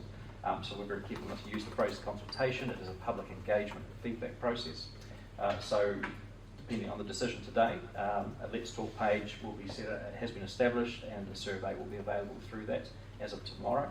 There will be some engagement activity throughout with the community over the next 4 weeks. There is, of course, a number of other items on the council agenda today that have, I guess, a similarity in terms of being initiatives that are important for the environment. The waste management and minimisation plan being a good example. So providing some kind of collective engagement activity and promotion of these documents will be a big focus in the next 4 weeks. But the Let's Talk survey will be the primary tool that we use to collect feedback, and we'll be also open to receiving that in written format from groups or individuals. Thank you. So, Chair, just a very quick one, just to clarify a term you use. In this general item, you refer to community resilient groups, and yesterday we were told about, we've already referred to the community response groups. Can you clarify, are we going to 2 groups, or is it just one group with 2 different names? Through the chair, I had a suspicion this question might come up. So we're in the process of a slight transition, Councillor Cox. So the regional model has described them now as resilience groups. Now, they are still operating under the name of response groups, so they are one and the same. I'll be very clear on that. The push towards calling them resilience groups is more about, if we talk about the concept of the 4 Rs, a lot of work happens before a response. Okay, so in terms of risk reduction and being ready, and that's a big part of what they do. Response is often framed as perhaps a civil defence EOC type kind of activity, and there's no doubt that these community groups will be invaluable in that space, but we really want to expand the brief to say they are there to support the resilience of their communities. So that will be the official phrase that we take going forward, but it's a bit of a soft transition. So, Thank you. Thank you, through the chair. Thank you. I'd like to. Yeah, I know. I'm getting the word in there. My question is around the list of activities that we've got under the current climate action plan, and whether my congratulations on that. 81 actions, 27 complete, 52 work in progress, only 2 not started and 2 on roll. When I was diving down to some of those projects on community questions, there's some bits that would we be able to flesh them out? That's where my question is coming from. And in particular, Project Tofu, we had an amazing site visit out there, and we've commented it set the bar quite high for the rest of our reserves, but community questions are around things like how's something like that funded, and how does that sort of project come together? I think it would be really neat if we could go into some of our actions, and particularly there was a stat that came out of our around cost per tree at Project Tofu, which I think was about $12. That's the question. My question is, how might we pump up some of the community info in there, particularly to show our great partnerships and how funding comes in. You've got great work. I'd like to see more add to the detail. There was like 5 questions in there. I'll do my best to provide a response. Look, to start off, I'd like to extend my view that council is doing a significant amount in the environment, and we aren't always, I guess, provide the storytelling and the narrative around it. There are challenges, of course, of what we do, but the effort of this plan is to help, I guess, inform, to a degree, all of the work council is doing, both across emissions reduction, climate adaptation, resilience plan, as well as biodiversity restoration. Project Toad is an excellent example of just the level of commitment that has been made on behalf of this council. It is one of the largest projects we know in Aotearoa, if not the Southern Hemisphere, from a local government perspective.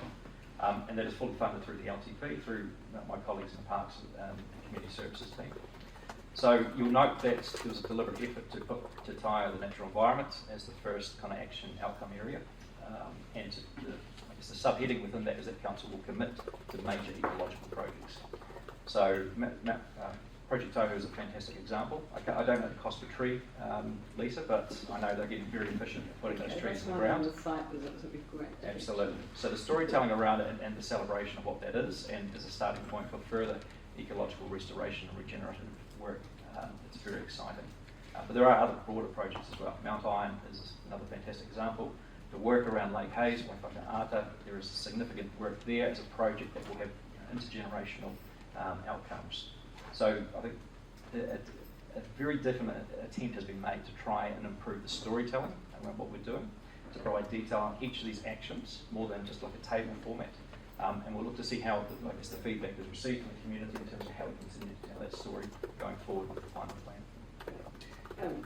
So my follow-up question, and I'll keep it really brief, but it's the what can we do in each of these topics. Our carbon baseline assessment, are we any good, and what opportunities do we have to do better? You don't have to answer these to that.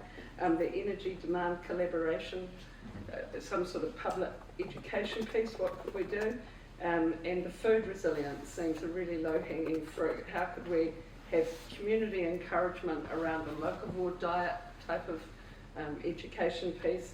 And the agricultural reduction, I had a community suggestion of how might we instigate a register that's transparent of usage of agrochemicals on our council-owned land and things like that. So all coming back to that first bit of what other factual info could we have under some of those initiatives. But thank you, that's my questions.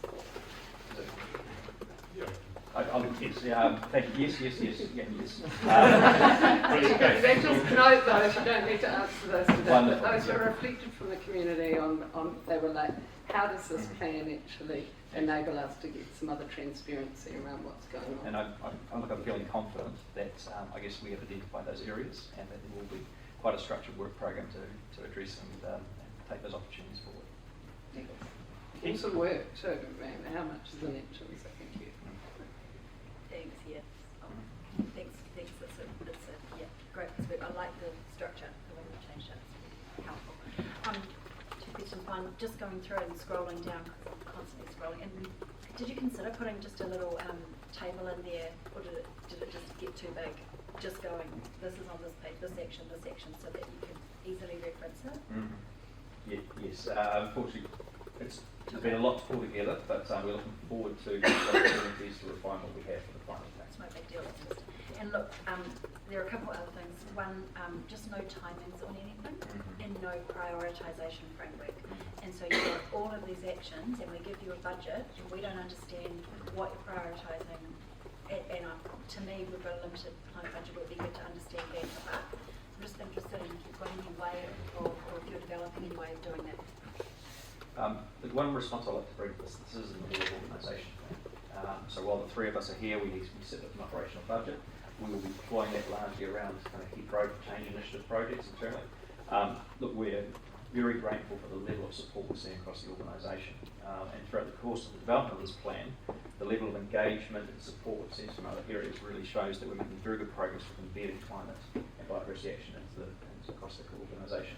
So a lot of the expenditure you'll see, the program and resourcing, is actually in different areas of council that align with current work programs. I guess I'm concerned sometimes it's not, and sometimes I think there was some budget that you've been used for the diversity, tourism diversity diversification plan at some point, and there's not a lot of transparency around where the funding goes, and I just feel like there are a number of actions that do sit with the climate team. It would be really helpful to just understand what the priorities are and what the funding is. Yes. And the timing, like there's lots of actions in here, but the last plan had timings attached. Yeah. So was there, maybe the question could be, what made you take the timings out, and what are the risks around taking the timings out? Part of this is a draft plan consultation to get some clarity, I guess, on those areas of commitments. We have a draft budget, timelines and potentially associated with those as well. And we'll be looking to kind of see how we integrate that to the final plan that gets released back to council, hopefully around the 31st of July. So after going through this process of refining and seeing are these actions the right actions? Have we identified any other gaps? You know, we are very open to saying where are the opportunities that have been missed. We can have a look and see how it goes. So would you like feedback on timing? Would you like feedback on We have priorities? asked. Yes, that's part of the survey. Did that I we miss asked. that? Thank you. Sorry. Thank So you. the survey will be asking for the actions that people, what they really like, where the gaps are. So feedback on timing and prioritisation is an important part of that. Awesome. Thank you. And thanks, it is. A lot of my answers have actually just been covered, but my question was around describing the types of questions in the survey. So you've just mentioned some of those. Do you want to just talk to some of the other questions? Like, are they open-ended questions? Are they like really targeted? Are they? There's a mixture of questions. I guess open-ended questions that we are looking for generalised feedback. So it does start with overall views. I believe we've asked a question with regards to council has made commitments around ambitious climate and biodiversity action. How do you strongly agree with this, or do you not? So we're looking to get some level of kind of feedback from the community, just as as we progress forward. We've also asked around the key themes of the project, which is accelerating transformation through partnership. Asking for feedback on how the community respond to that. We then get into some more detailed questions in relation to, as I said, the actions that people like the most, that they see as being priority, the gaps or the risks or the concerns that they have as well. So to a degree, we have tried not to go too many questions. I think there's approximately 16 maybe, 15. But they provide an opportunity for people to hopefully share their feedback, as well as a way they can update it in the form of a submission if they wish to. We've also taken note of the fact that we do receive feedback that people don't know what we're doing. There's a lot of effort that obviously is being invested. So we've asked some questions around our communications. Have you seen? Are you aware that we have a climate action website, for example? How would you like us to improve the way in which we communicate our progress? So we're looking to try and get some feedback at the same time with regards to that. Thanks. And I guess related to that, it's probably too much for a public engagement process, but the fiscal correlation to each of the outcomes, right? Yes. Will determine somebody's view on it, because, well, potentially.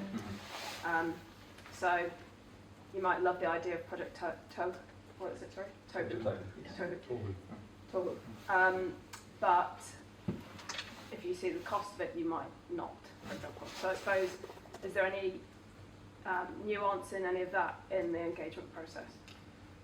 It's part of the reason why we've provided, I guess, cost indicators of the project. We haven't got into the specific details, but as mentioned before, a lot of these are already LTP confirmed budgets. So to a degree, we are aggregating and doing a stock take of the environmental initiatives that the council is committed to. So similarly with the clean heat projects with the pools, the budget's there, that was consulted on through the LTP. That will be one of the most major investments council can make with regards to its own greenhouse gas emissions footprint. Okay. So to a degree, so the information is there, and we're looking for feedback, obviously, in terms of how it's... And then the last question, which is completely related to that, is obviously we externalise planetary costs all the time, or in the past have done so. So putting a fiscal indicator to a Te Taio project means that people then only see it as a fiscal cost and may not look at the planetary benefit. So a lot of the Katahu and Mataraka kind of thinking around, and with braided knowledge, means that we can start to put a biodiversity value on it. So are you able, sorry that was a really complex way of saying it, but are you able to put, I think you know what I'm trying to say, I think I get it. the kind of the value to our community back into it, because there's there's lots of people around our country that are doing that, and it's really hard to look at the impact value, but have you found ways to achieve that, I guess? Sorry. No, very good Really question. I'll long-winded. respond back to that. And look, you have identified something that did come up as we drafted this plan. Initially, we went through and described things as cost. We had internal discussions, feedback very clearly said this is investment. So we've labelled every cost, every dollar that you see there as an investment in these projects, an investment back into the environments or into the resilience of the communities or emissions reduction. We also, we've done a lot of partnership activities and engagements with organisations across the district. There is a significant body of research with regards to natural capital, understanding the true value of, particularly to our deep water lakes. It's an area that's some of the best science and economic kind of research is being undertaken in this district. So starting to see how that is evolving and how we take that forward is an area of continued focus for us. As well as looking at, the way in which we approach funding some of these initiatives. There's been a lot of discussion on user and biodiversity credits. We understand the emissions trading scheme has its limitations and its bias towards exotics. So there is a lot of work happening, to look at how those financial revenue streams can be, looked at, so that the work that is happening around natural environment is sustainable and can expand and grow as the opportunities start to become clearer. So it's an evolving space, but we can kind of start to see that in there. It's starting to, and I think even at a global scale, you're starting to see some interesting work as well as obviously national and regional level. Thank you. How can we get Project Tohu more prevalent into its media sphere? I'm serious. I think it's an amazing project, and it's way front page. How are we going to achieve it? Just repeat that a bit louder, please. I completely agree. Your Worship. So look, that's an active area of discussion, isn't it? And I think, look, the ceremonies and the work that's happening to date just reflects how important it is. That's not only to us. We have a key role to play in that. This is obviously a major piece of work for the community services team. Brian Pringle in particular has been amazing to bring that project forward. So we're excited by those opportunities. Thank you. Promote this story. Thank you, team. Right, there are recommendations before you. Do I have a mover? We've got a discussion. Sorry. We'll get there. We're only on item 2. Yeah, okay, Matt, Esther, thank you. Discussion? Okay. It's so awesome to reflect on this plan. I just think a lot of people, everybody here has a very deep and spiritual connection to the environment, and because of that we attract so many incredibly talented people, and I just am always amazed at the capability, and I think this document really reflects it, and the ambition and the hope that it gives me seeing things like this. So just incredibly honoured to be a part of it in any way. Just congratulate you on it. It's awesome. Thank you. Through the chair, just a quick comment. A big piece of work in a challenging region and a challenging world, so thank you for that. I'd just like to say that for me, I've been very appreciative of the voices of councillors around the table on this subject that continue to help educate. Thank you.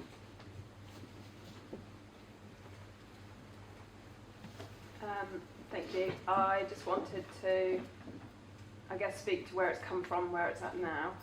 I was on the initial one before as councillor, and my biggest concern was that it wasn't independent. And I think that the shift that we've seen is a helpful process, and I like the structure that we've got. The iteration that we've seen in particular, I pushed for biodiversity when I was there because it used to just be the cap.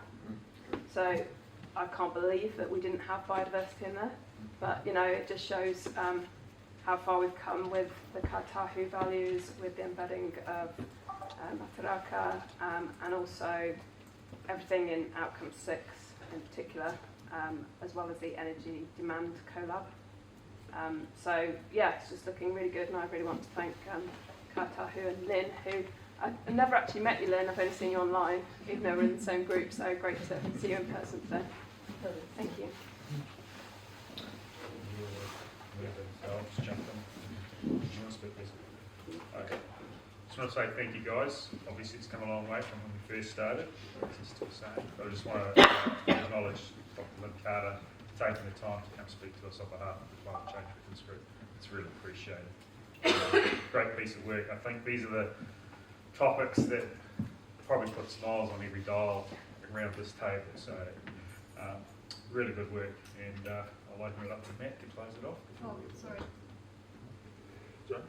Oh, I can see you putting your hand up, sorry. You go, Matt. Yeah, no, just a small thing. Look, this is a couple of small things. Awesome document.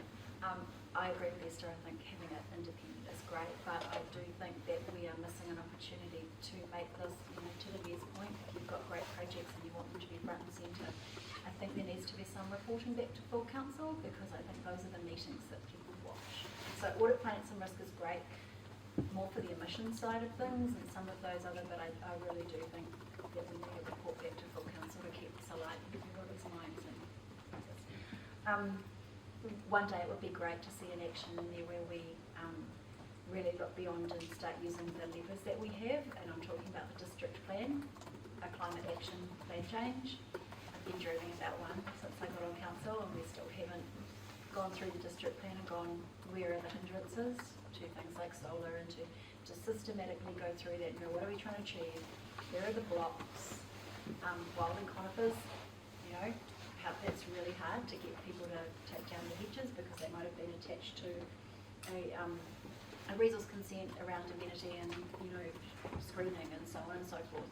If there's a way that we can take down some of those hurdles, it would be great, but there are plenty of iterations of the plan to come, so I live and hope. And yeah, that was it. Okay. Thank you very much. Yeah, as usual, good work team. It's really good to see energy systems and resilience in the plan this time around, and I'm surprised it wasn't in before. It's a big chunky piece of the whole conversation, and there's lots of stakeholders and hard work to be done, but it's good to see. I think the biggest test, and some have already said this, is how this plan integrates with the other plans of council and how it influences every piece of what we do in council. It's going to be really interesting to see how that happens. And when we talk about resilience of residential houses and making some of our QLDC policies more flexible around solar panels on roofs and all sorts of things, that's where I think this plan can really start to get some teeth and get some traction. So, well done. Let's see how it goes. Thanks. Okay, with that, I'll put it to the vote. All those in favour? Aye. Against? None. Motion carried. Well done. Thank you. Good. Take it right. Page 101. Hello, Kerry. Take it away. Kia ora koutou. Happy to take the report as read. Just a good news update in relation to the ORC annual plan submission. You may or may not be aware that ORC have met and it was proposed to remove the business case for the public transport system, which we objected to in the submission, and this has been reinstated as an outcome of our advocacy. So that's a really great outcome. Okay, questions? Yeah, thank you, and yeah, thanks for highlighting that. It was a surprise, to be honest, that it came back. So I'd like to think so. I'd sort of resigned myself to the fact that it was gone under the current government policies. But anyway, the question I've got, I don't think there's much case against the principle of time use charging and things like that. What I have never quite understood is what does an expression of time use charging look like in our district?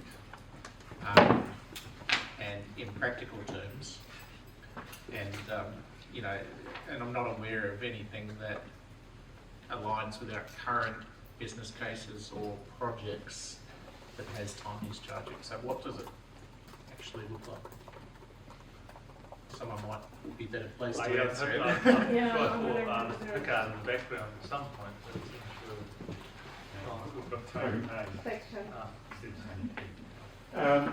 So as part of the travel demand management work that's underway, it's been looking at investigations of the possibility of use charges, just initial work. But time of use charging could impact on the flow of traffic into Queenstown itself. Charging costs for the use of on Frankton Road or other areas to try and minimise congestion. Very early stages, but it would be an option, and there's some indications from central government about a desire for council to look at councils using it as a way of managing congestion, but also as a revenue source to fund the other infrastructure that's most currently at the moment. All right, I suppose just to signal that obviously there's many places where they use it, like London and various things, and there's, we have charging on motorways and things like that. We don't have anything in our district that models that existing, or that fits easily into those existing frameworks. So not opposed, as I said, not opposed to the concept. I am very interested in how we would implement that in our district. We had a question. Yeah. And I'm a theme during this meeting. Yeah, and equally how do I phrase this question? The ability to do it on the obvious things like Edith the Bell Bridge or Albertown Bridge is that quite restricted because of the lack of alternatives? As I understand, the government's looking at amending the legislation so that there may be the option of congestion charge in the time use charge, which isn't related to the alternatives being available. It's the sort of thing that they've been talking about. They would require people to use those routes. Well, they could have those routes subject to those charges without alternatives. Yes. Okay. So the government's made mention in terms of some of its proposed legislation of reducing congestion charging. That would be able to charge even if there's an alternative. No decision to be made, obviously. If there was, it would be a full council consideration. Is it worth considering highlighting transport equity in the submission, if that's the case? Through you, Chair, the submission does highlight the need to request consideration that the role of local government in the middle framework be increased along those lines, that it has more of a voice in the decision-making structure than what is currently proposed. So things like transport equity would be part of that for the local council to be able to have more of a voice than it currently does. So the submission does advocate for that. Well, the local control, but not specifically transport equity. And I think, well, if we're open to it, I would suggest there might be opportunity for you to add a piece about transport equity in the submission. Although it's retrospective, isn't it? Yeah, well, I think Okay. Anyway, but I think the point is, the point's made, and I think if that dialogue does happen, I'm sure that's a theme that we can continue to advocate for. And equally, if we speak to the submission, or has that happened also? No, we're not speaking to it. Okay. Matt? I've got a statement, but I'm going to frame it into a question. Okay, I think I can do it. Okay, so on page 109 of the papers, I think it's page 2 of the submission, point 1.5. The very bottom of that point, which is 1.5, where it states compared to the 15 to 20 minutes, which is currently the travel time and peak time, do you think that's a realistic statement currently? I can read the whole statement if you No, like. through your chair, that was information from our strategic transport committee, so it's possible it's averages. I don't know whether the GM wants to speak to that. Yeah, so because it says peak travel time currently is 15 to 20 minutes, so that's in peak travel periods. If you travel any time in summer and peak travel periods, I doubt it will be 15 to 20 minutes. So if we could be more realistic, which helps our statement, of course, in that point of the fact that actually this is not a predictive measure, this is actually what's happening now. I think interestingly, it would, in future dialogue in relation to this, we could add some anecdotal evidence of the current situation and any actual measurements we have of the current situation. I think in the submissions we're always very careful to refer back to a key data point in our story, and so this is why this one refers back to business case data and evidence that's been collected. But I think you're absolutely right. As we go forward with any dialogue around this, it would be really relevant to share the current situation and knowledge. And so picking up on that point, do we have data that backs this up or not currently? We'd have to find out. Yeah, we don't have that information to hand right now, but we'll find out. Yeah, my question was around whether we have any business case data or evidence, even coming out of the private sector or favourably or past, around support for various services, and that was going back in our piece there is saying that we want to put stronger advocacy around there, but it just seems like a topic that's been on and off the table for many years. I wonder if there's any evidence there that might give some weight to those facts. Through you, Chair, we agree that it has been an on-and-off again, and the content of the submission relates to the proposal to withdraw planned investigation, and that was proposed based on what's in here around the missed opportunity. I don't have further information on where that sits right now, but I know there has been business case work done in the past that would probably need to be refreshed at this stage in light of the changes since it was first done. So there's some difference in information around feasibility, around size of boats and number of passengers, and just whether we're keeping that conversation live as evidence emerges around that topic. That's all. Thank you. I mean, we are having ongoing conversations around ferry services and people, but I think that's still a challenging asset or a challenging service to actually make bankable in any sort of significant way. And I think the Mayor and Councillor Bartlett and Councillor Smith were on the Regional Council with myself and Tony the other day, and again we're seeing continuing declines in volumes on passenger ferries. So it's there, it's an option, it's been an option as you said for a long time, but it's a very challenging one to make it work. But there's still interest in it. And one last question is for the relationship question around ORC and our potential regional deal partners. Can you just remind me, is there already a transport group, but is this shared between councils and ORC? Is that right? What sort of improvement to relationships? Do you see that being a formal structure, or how often they would meet, or is it still this? So there's a what's called the PATAC group, which is the Passenger and Active Transport group, that has the three Councillor Bartlett, Councillor Smith, the Mayor on that. But again, that was the meeting that was held the other day.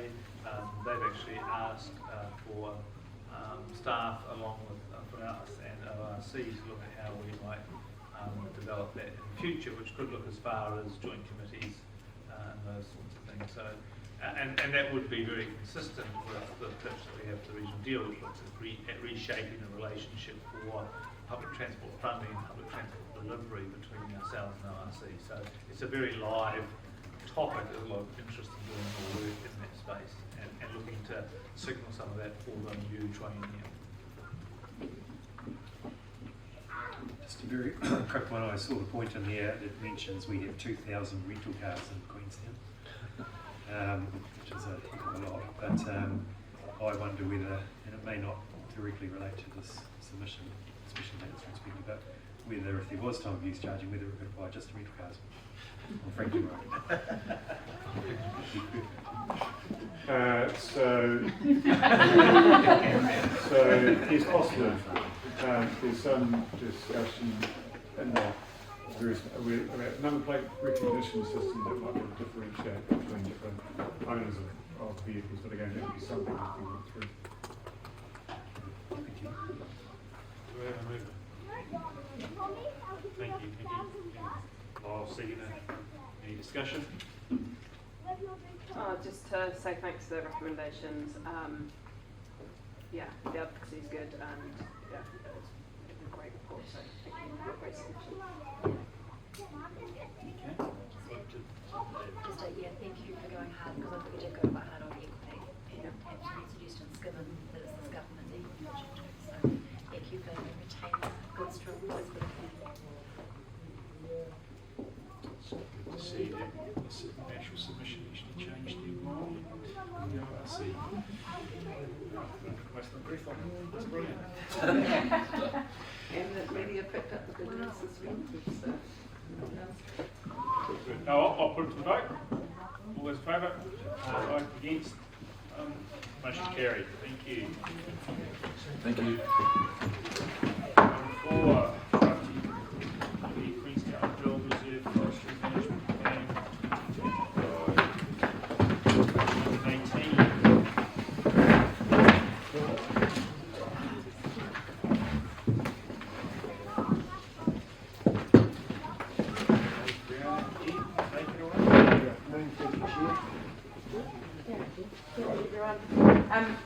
Just a bit of a summary at the start, just to say that the draft Queenstown Hill Forestry Plan proposes to remove all wilding trees on the reserve and replant the site with a mix of native and exotic forests, scrub and tussock grassland. We want the community to understand that the draft plan will have the following impacts on the reserve. It's an opportunity for the community to have their say on the vegetation across the site.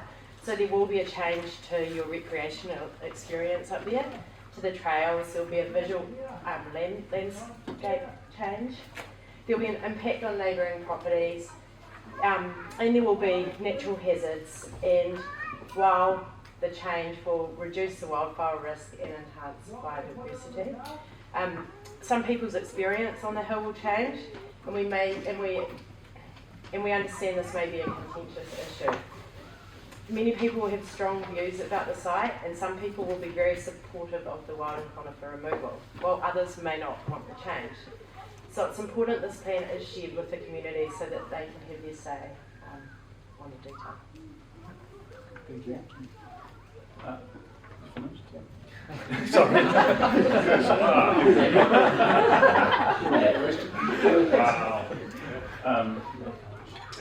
Yeah, I guess one of the things that I'd like to add to what Brian's opening statement is, while we're here for a statutory requirement, to meet that, and the current forestry plan is out of date, it's 2006, and we'd like to update that.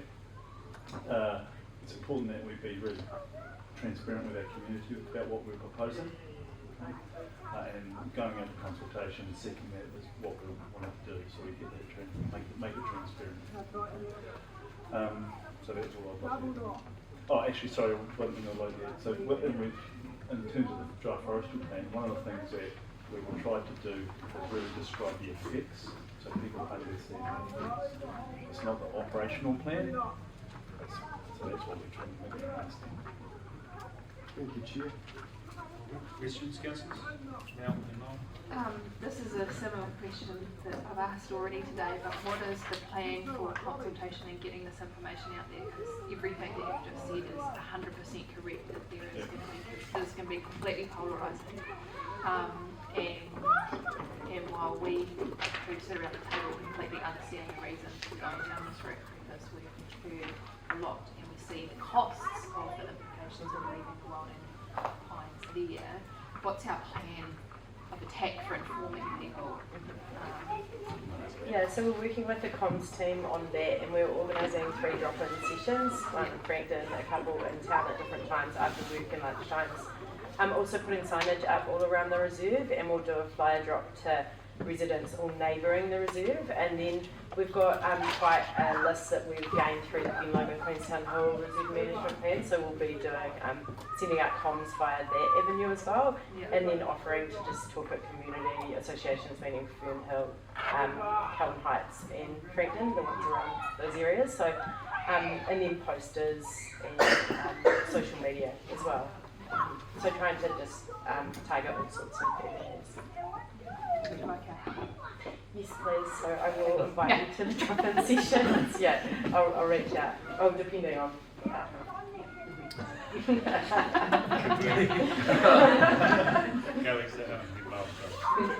just wondering if there's an opportunity to point to some of our obligations and partnerships with surrounding landowners, because we've heard recently from submitters in our reserve management planning that they've been putting a lot of money into removing wildlands on neighbouring private land, and we are the seed source that keeps reinvesting. So just that might also be something for our community to understand that we're really wanting to support the really good effort some private landowners are making towards the problem as well. Just like that. So I guess you're right. We are part of the seed source, but we're only one part of the land that's the seed source. So yeah, not the only seed source. And I think that the risk that came up for me in some of that was that without being seen to make very considered steps ourselves, there's a reluctance for those private landowners to keep their own expenditure going unless they see that we're equally out there doing our best to control what we can within the limited funding that we do have. That's exactly right. For them to move to eradicating the seed source on their private land, they need the council to buy into that. Just to see that we're working in harmony with them rather than them going, we're spending all this money, we're not going to spend any more because you're not. Thank you. Well, yeah, just a quick one. On the financial implications, because we've got no funding in the plan to implement the draft plan, have you given any thought to having any concern about managing expectations? We put all this out there, and there might be expectations to get on and do something, and we haven't actually got the funding for it yet, unless you do it under the fire mitigation project. Any concerns about it?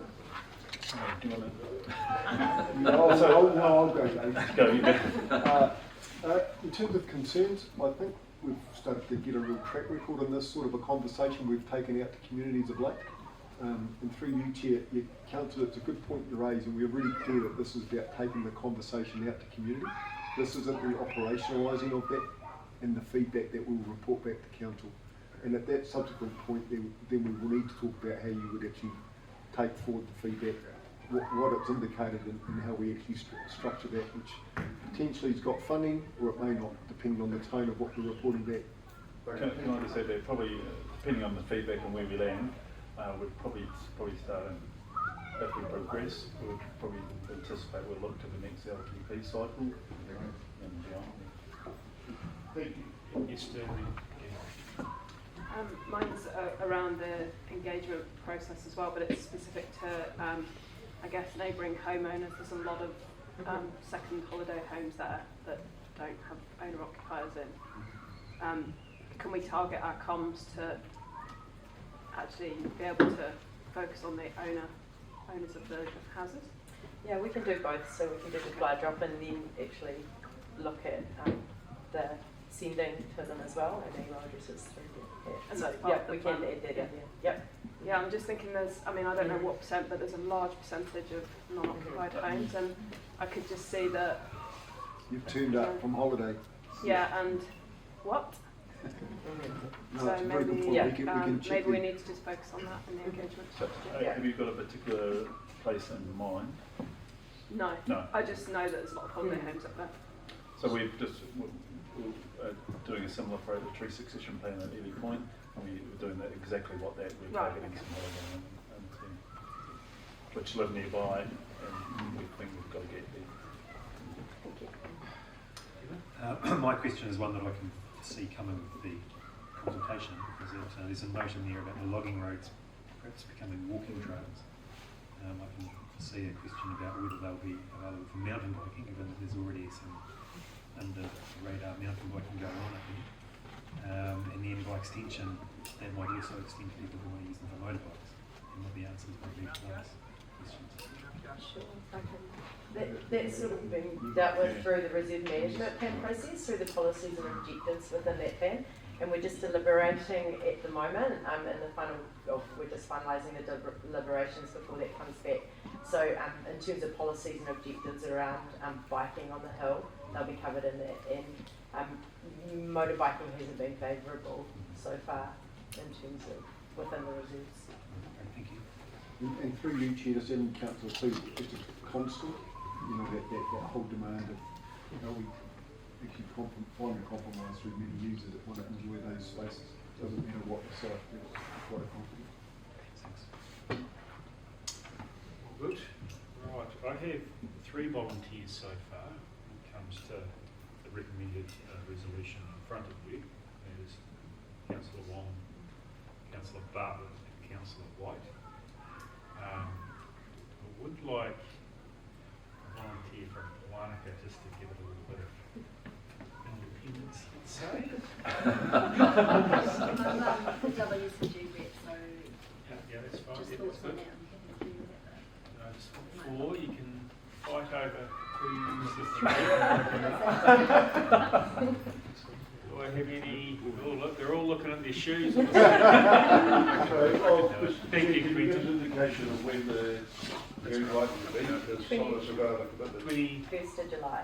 21st of July? Monday the Is that- 21st of July In principle, I mean, Yeah. Okay, and Councillor Smith. So, you go Voluntold. Sorry? You were voluntold. No, he did volunteer. He did volunteer. Okay, we've got the recommended resolution before us. Do I have a mover? Thank you, Nikki, and a seconder, Matt. Discussion? Very good. Nikki? Thank you, just through the chair. Today we seem to be sending a fair amount of heavy consultation out into the community, so that's a little bit of a worry about this consultation fatigue. But that aside, I feel for me it's part of bold decision making that's got it to this stage, and the next part of the future jigsaw, whatever that may be, is up to the community. So thank you for your work. Thank you. Yeah, just quick note from me, like it's I know it's a difficult decision to have with some of the competing values and stuff, but look, sitting as a rep on that WCG, we have to do something big and we have to do it quite fast, or we're going to have an ongoing, very expensive, very high emission problem on our hands. So yeah, I'm really pleased that the team's out there and sort of having the difficult conversations. I think once we've started having them, I think it's going to get much easier, and I think we could solve this problem quite quickly if we have the community behind us and the fellowship we will. So yeah, thank you. Thank you for your work, and obviously we draft plan aligns with WCG strategic plan for whatever it is, 23 to 33. So I know that they've been really impatient to make this happen, and I just wanted to thank you for working really well with the different stakeholders. And I guess just to comment on all those questions that I raised with Phil's team around the, how we communicate the value of what we're trying to achieve. I think that's the really important piece in this. Is, we keep talking about taking our community along, but I think unless we see the kind of long-term value, the intergenerational value, and mitigating costs, so I guess just that lens that we've kind of tried to frame in the biodiversity plan comms would be really good to bring into this as well. Thank you. May I just say something to that? Is it possible? Sorry. Oh, You can tell me afterwards. no. Mel and Yeah, I'm just reiterating what my question before is that I think this is going to be really hard for some people in the community to get their head around, and I can totally understand that because I love the forest walk, but I also totally understand the why and the reasons behind why we're doing this. So I think we really need to focus on that long-term outcome and try and get people to understand, I guess, what we are understanding and how important this is, because it is going to be a really hard one for people to get their heads around. Thank you. I've said it before and I'll say it again, Project Tolu raised the bar and maybe the expectation of some of our community, but this whole work is bloody exciting because we've got climate and biodiversity, which we heard from Bill's team just recently, the Queensland Hill Reserve Management Plan, which we are currently working on, and the Queensland Gardens Succession Plan as well. So there's a whole heap of things coming together in that one little area, which is pretty exciting. So I congratulate you on the work so far. I know it's been 3 years I've been on this council and been talking about Queenstown Hill and what we're going to do about the removal of wild pines there. So we're finally, looks like we're getting somewhere. So thank you. We'll put it to the vote. Okay. Put it to the vote, councillors. All those in favour? Aye. Against? None. Motion carried. Thanks, Steve. Thank you, Steve. Thank you.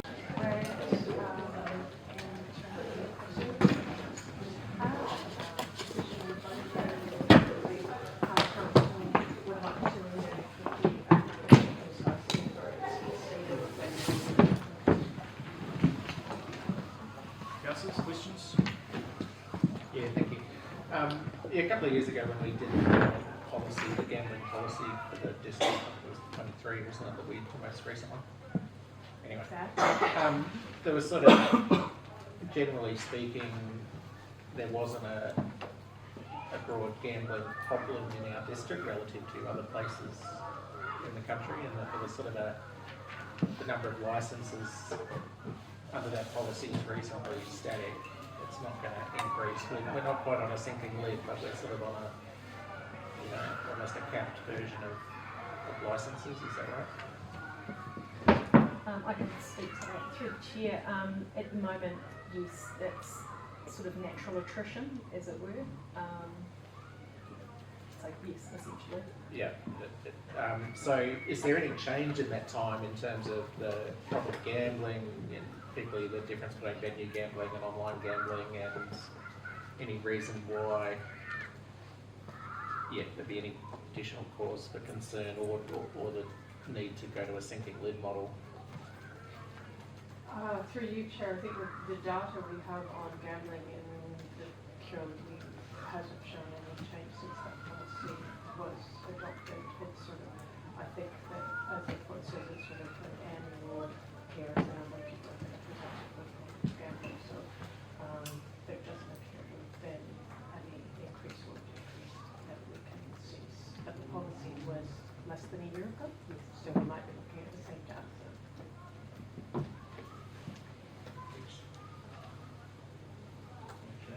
Resolution before it. I remember. I second it. Any discussion?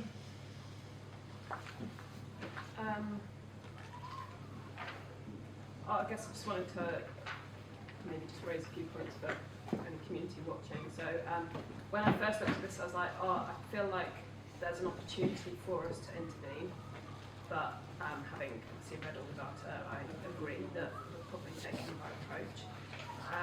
It is the only opportunity in 15 years for council to engage in this process, so I guess that was the only thing that I thought maybe we should be, because it's our opportunity, things could change.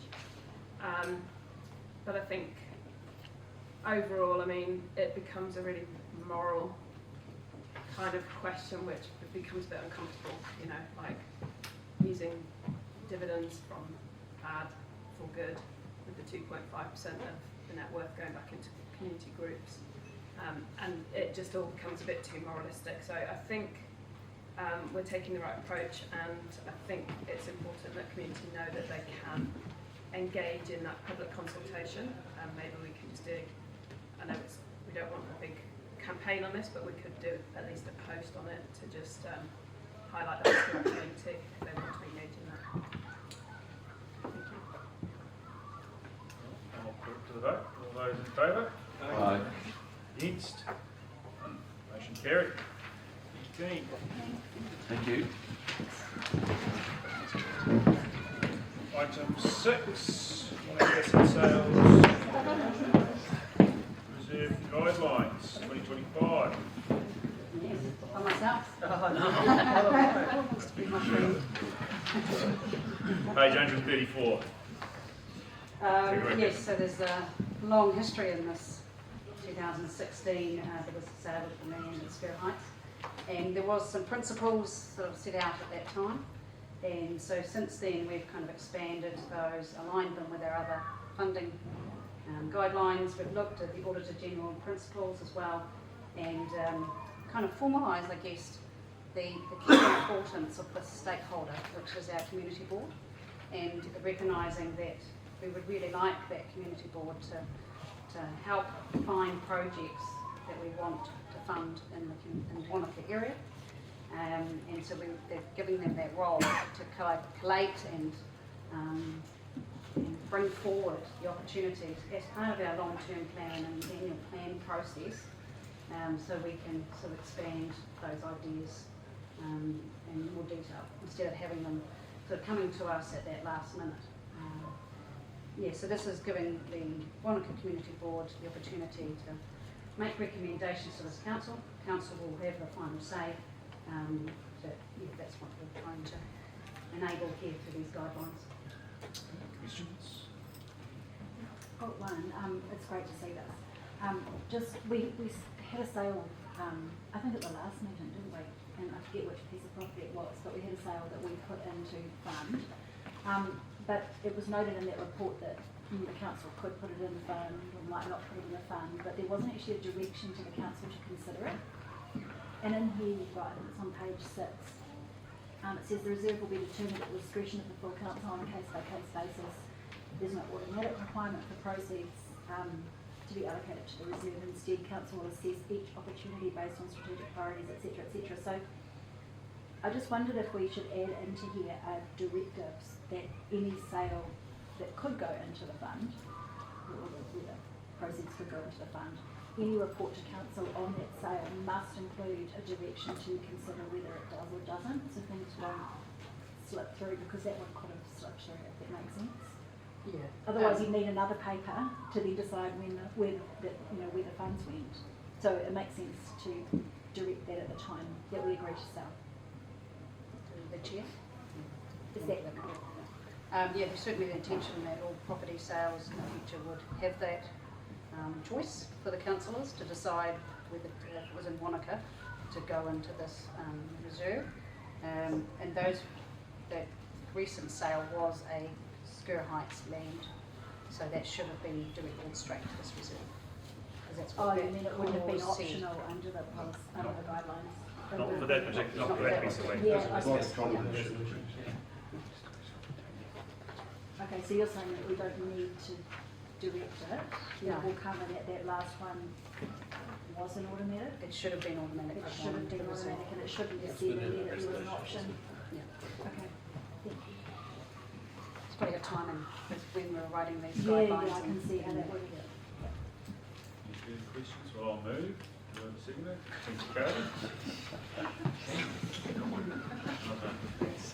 Discussion?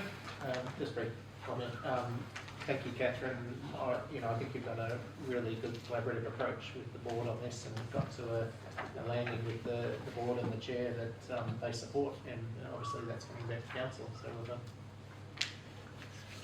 Say something. Also, thank you very much. It's actually been a really great process from Council and Community Board working with you guys. It's been cautious, understandably, but really open-minded. I was just reminded recently around all of the achievements that Council has post Local Government Commission investigation around the Upper Clutha and the equity between it, and all of the things that are happening from meetings in new places like today in Arrowtown.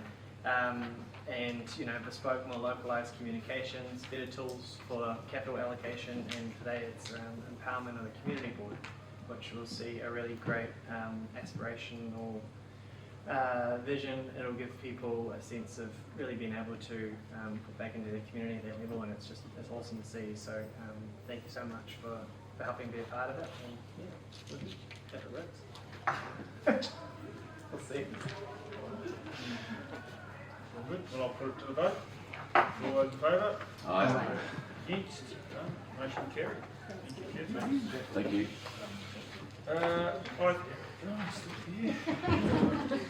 Item 7, procurement plan for regulatory service contract.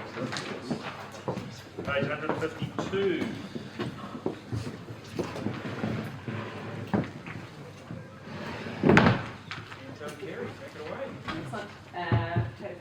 But just in summary, the regulatory services contract is due to expire on the 30th of June 2026 for next year.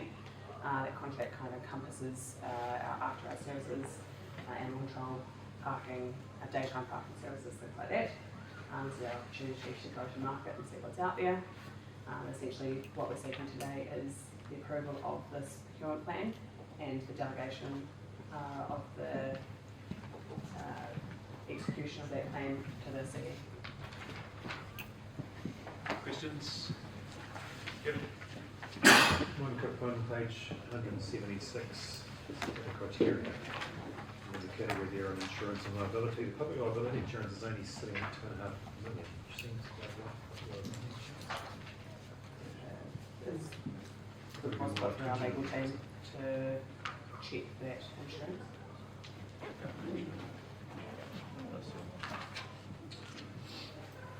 Through the chair, we can certainly look at that.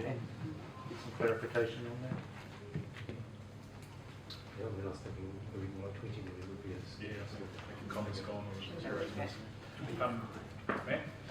Just a question around clarification on page 155, table at the top. What is camper van pad? What is camper van, what's that? Is a camper van pad on the table at the top of page 155?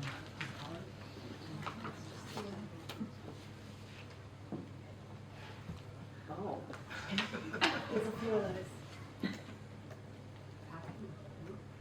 Oh, patrol. Camper van patrol.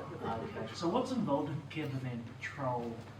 Just so I can understand the cost per year and what costs It's 200,000 a year. Our free camping patrols. So that's what it is. Okay, thank you. Thanks for that clarification. Second question, if I may, just with these increased estimations throughout the years, that CPI, and is that just a rough estimation of scope creep in terms of what we're asking for them to do, or tourism numbers, or? It's purely CPI, so it doesn't take Just into purely account CPI. any growth. Okay, so yeah, it could be growth in animal control, camper van pet. Yeah, the contract is really well set up to scale for the need, so we can scale up and down as the demand increases and decreases. One more question, if I may. Are you quite limited on how many contractors can actually do this work in the country? No, there's a number of different operators that do this for different councils throughout the country. A number of them are security firms throughout the country, but there is a number of different ones that do that and could do that. So the market is reasonable? Yes. Thank you. Yeah, it's got a few questions, Mr. Chair. Sorry, the first one is just a bit of a technical check-up. The option one you listed on page 156, it's interesting how it's worded. Option is consistent, the advantage is it's consistent with the policy, and the disadvantage is it's acting contrary to the policy. So I'm just trying to understand, which is it? I was waiting for that question. We noticed that this morning, so the disadvantages are incorrect. Okay, right. The other one was... So there are any, are there any disadvantages? What was that, sorry? There are no disadvantages, state that. Yeah. So the one thing that's been included on there, the ad hoc signage installation. Now I understand most signage is done by roading and do downers, isn't it? For roading, yes. This is more for small installations of primarily the animal control. Oh, okay. Dogs on lead, those kind of signs. You might have seen the ones at Queenstown Hill, the outlines that they've put up there. Small items like that. And the technical, editorial, page 161, under 1.4 strategic objectives. You got go project seeks to. You need to put a doing word in front of regulatory services. Have regulatory services. So it's just a grammatical thing. Okay. Yeah. Make sure you got a doing word in front of the thing. You compete with Councillor Bartlett. And page 166. Just a quick question. How do you actually validate the claims from the contractor, what they've done? Is there any... As in the so they're out there doing stuff and they put claims in for their hours of doing it. Is there, you do any quick audit checks? We do audits monthly, so when the invoices come in, those are checked against our RFS system, the complaints that are coming in. We're constantly checking their timeframes that they're doing those patrols in, and we also do audits yearly as well on how they're operating. Okay. And does this contract not address the, when you ring up after hours, you get someone in Palmerston North or something? Okay. Is that's a separate contract, is it? Separate contract, yes. Okay.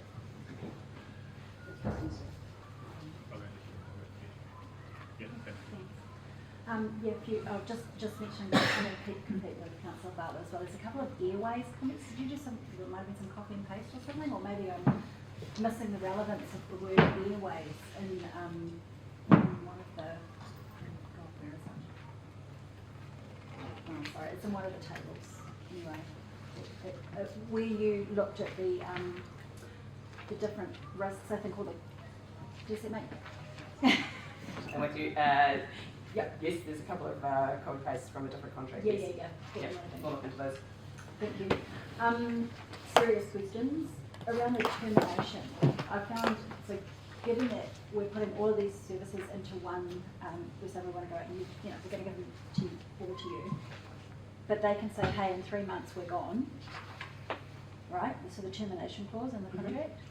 I just wondered if that's sensible and if we'd looked at the risks around giving so much to one contractor, but giving them the ability to say contract terminate in 3 months' time. It'd be very rare that they would execute that. I think it's quite a highly valued contract. We have looked at separating that contract out and whether there's value in doing that. There's so many synergies between the different areas that these contracts cover, and it gives us the ability to get consistency across the team with enforcement. If you separate that out, you're then having to manage each of those contracts with a separate contract manager, and you may lose that consistency. So just around that, would there be, do you think it's unattractive, so again on the contract termination dates, because we can give them 1 month and say see ya, and yes we're unlikely to, but do you think that makes it attractive for people to come and bid? It has been in the past. It's been a highly valuable contract. In the past we have had multiple bidders when we've done this previously. The last time I think we had 3 or 4 bidders submitting. Okay, and any advantage? I'm just thinking of competitiveness, obviously. To get as many people bidding as possible. Would it hurt to change that? I just think 1 month is pretty rough. But also, would there be some benefit in being open to a split contract? We're looking at it with other contracts later where, we've been open to hearing their version of events on, how it should be split and whether that's a possibility and whether there's any advantages. Why be rigid, I guess is my question. It's probably more for council's benefit to keep it together, if that makes sense, rather than a contractor. So yeah, I guess you're weighing up value versus ease of operation. So through the chair, so this was something that was looked at through the report and the function. Majority of the staff that operate through the contractor are cross-warranted across every function, so they're doing multiple roles. Yeah. That's where they can supply it at a reasonable rate to us. If we do split it, it will become financially quite significantly different, the forecasted costs, particularly after our services. So noise control, that same person that responds to a noise complaint might also be doing freedom camping at 4 a.m. in the morning. If we were to have separate staff, it'd be very challenging to get them. So I'm convinced. Just on I had it in my head and it was gone. Warranting. We've said we're going to give them the contract. As part of that contract is they're going to warrant their own officers and audit them.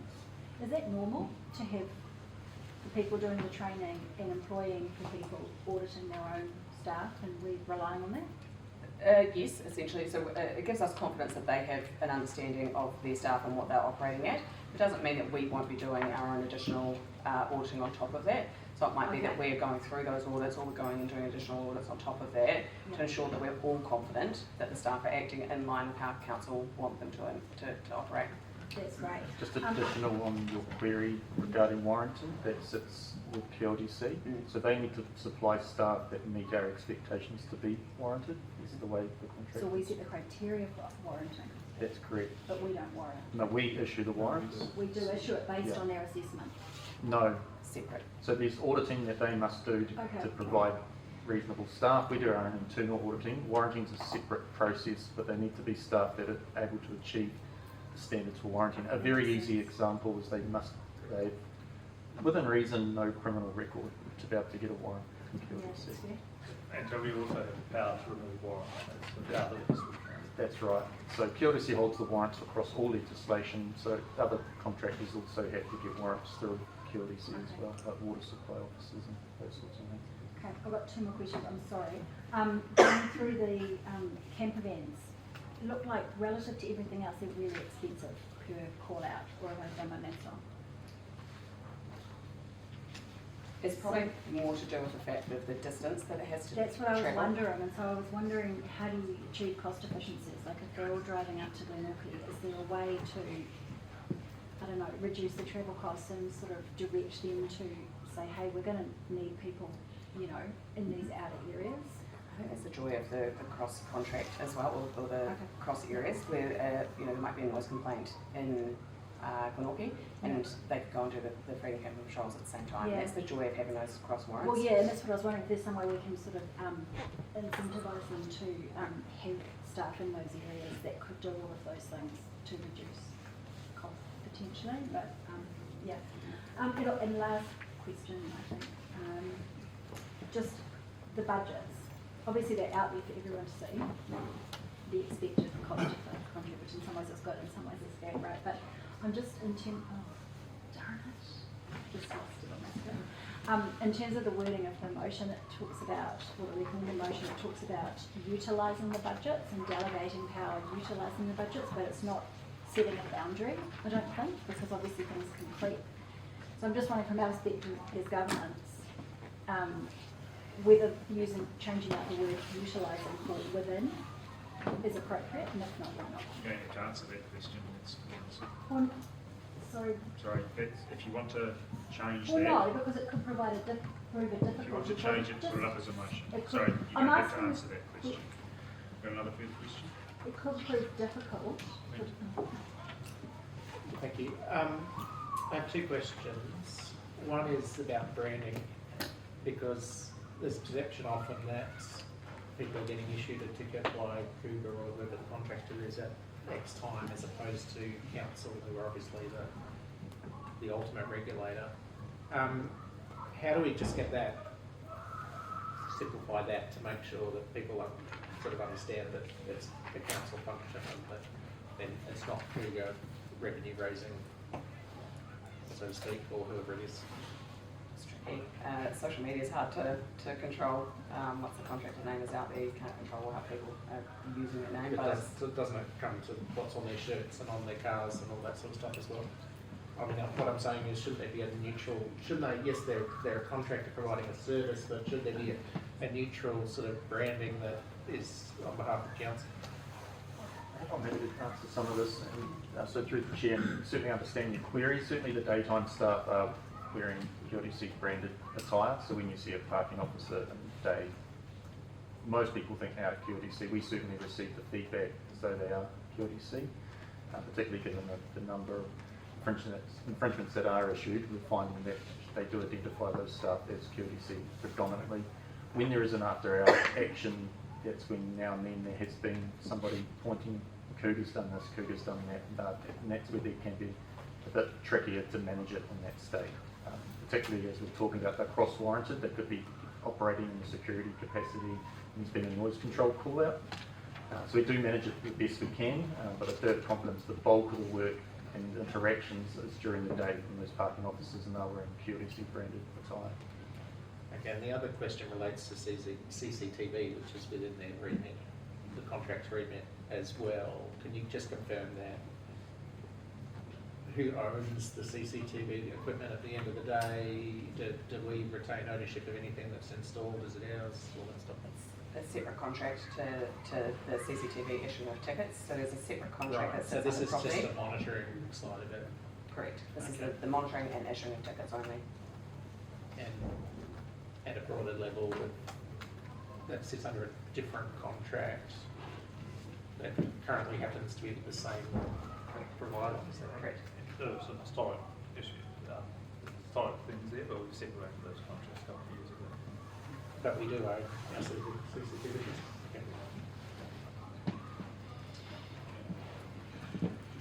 No further questions, resolutions before us. Do I have a mover? Thank you, Lisa. Do we have a seconder? Barry.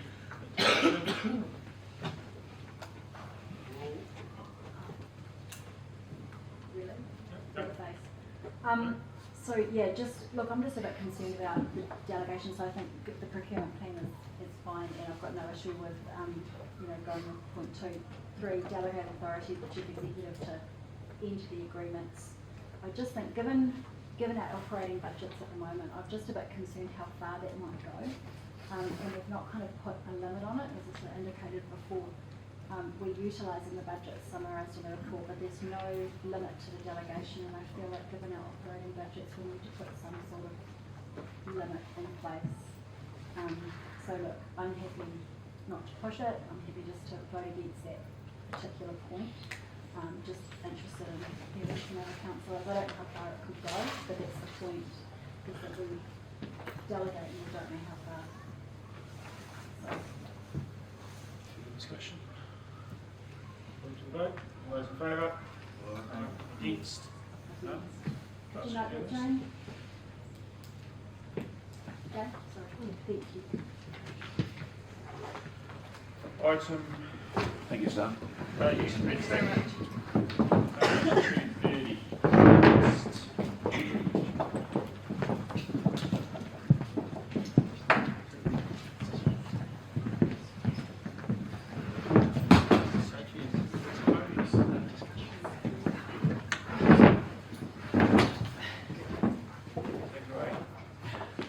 Thank you for your consideration of the documents in front of you. I would like to take the opportunity to quickly run you through the process we've undertaken to bring to you the draft Waste Management and Minimisation Plan 2025-31.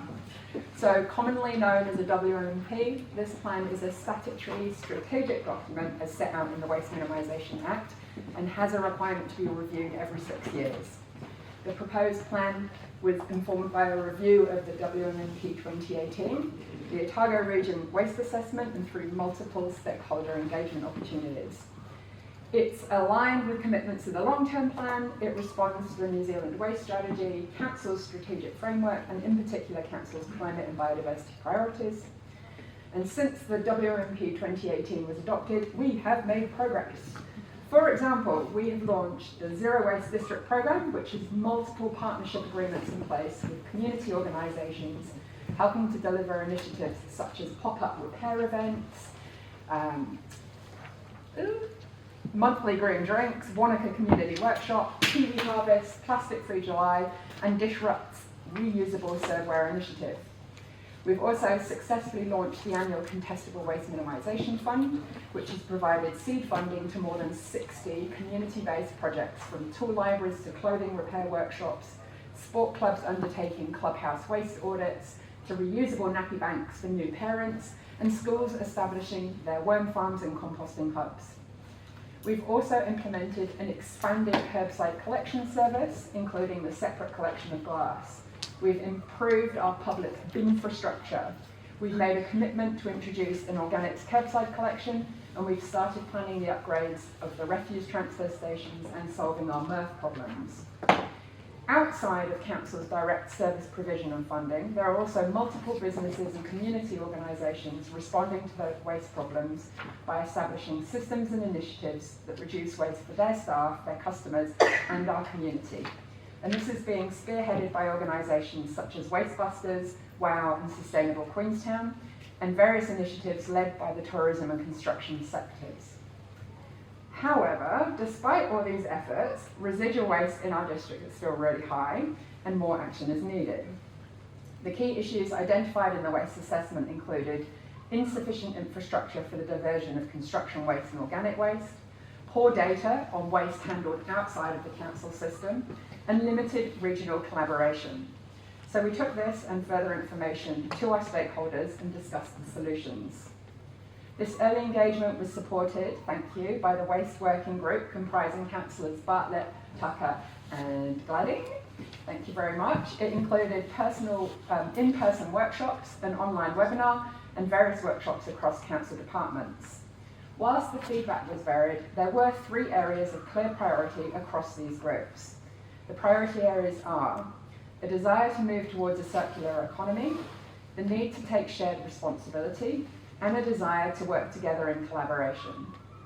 Based on these priorities, the draft plan proposes the vision of Together Towards Zero Waste in a Circular Economy. And to help to turn this vision into practice, 8 guiding principles were also developed. As there are several ways to solve our waste problems, the guiding principles are used to help determine our approach. This information from both the waste assessment and the feedback from the stakeholders also enabled us to identify the 5 key objectives, which are clearly set out in the plan. The action plan was then developed to make progress across the objectives and emphasises the partnership and collaborative approach. It reiterates the input needed from across the community to make progress. The action plan highlights both the role that key stakeholders have, as well as identifying council's role. The proposed actions have been mapped to existing funding within the long-term plan. Where additional funding may be required, the plan signals the Ministry for the Environment's Waste Minimisation Fund or future annual long-term plan process. Pending today's council decision, the formal special consultative procedure will run from tomorrow until the end of June and will be supported by a comprehensive communications and engagement programme. Public hearings are planned for early July, with Councillor Tucker proposed as chair of the hearings panel and including Councillors Bartlett and Guy. Following any updates to the plan as a result of the consultation and agreed by the hearings panel, the final WMP will then be brought back to Council for adoption. In closing, this draft WMP represents not just our statutory requirement, but an opportunity to shape how we manage waste in our district, and I invite your support, questions and feedback. Questions, please?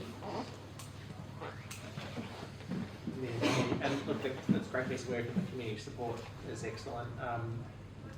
Are we, as a council and our contractors, walking the walk? I just want to draw one example, as I have very credible reports of our contractors tipping street side, urban town centre recycling into the refuse bin and just all chucking it in one bin. So we've got glass and cans just getting mixed in with, deliberately mixed in with other things. Are we walking the talk? If I may, we did respond to that query.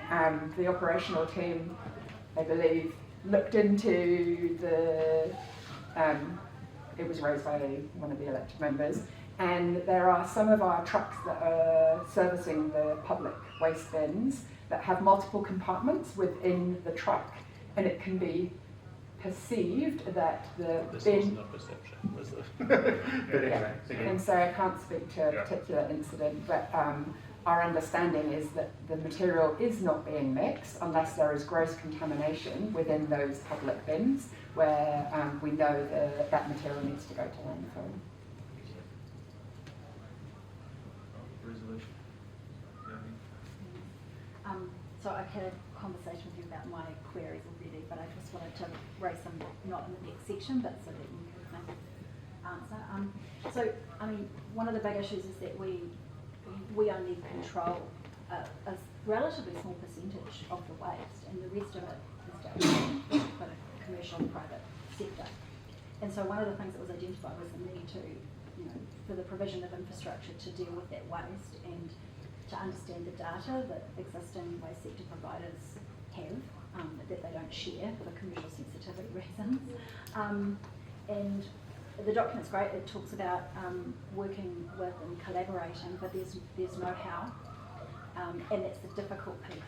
We have to, at some point, we have to get away from all the nice stuff that we can do with the community and what we have control over, and try to grapple with this bigger piece that we're required to deal with in the Act.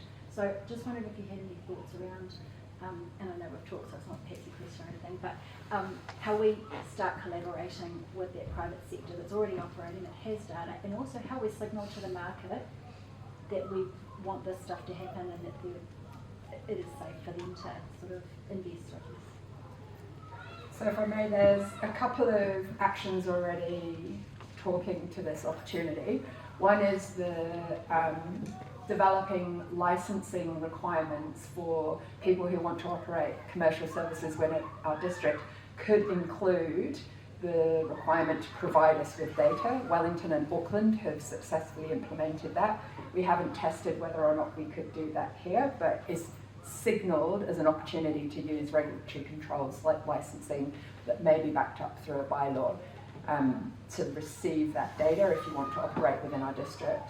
And then the other opportunity, which is already signalled, is that we now have a regional waste officer working on behalf of all the TAs across Otago.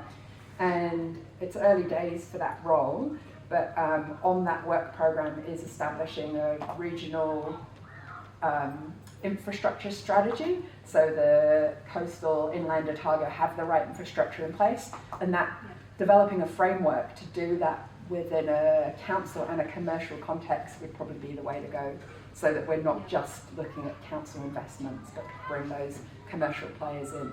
It would require the willingness to participate in a forum, and we haven't tested that yet. Though developing the waste assessment does give us some indication of that data, we haven't got as far as getting everything to understand all of the flows. Yeah, and that was my only thing. There was, it doesn't. It just felt like it doesn't quite. It acknowledges the big issues and sort of does a light touch on we need to collaborate. But I just felt like it just needs to flesh out the how on that stuff a little bit more. And as you mentioned, maybe a forum with that sector if they're willing to engage. But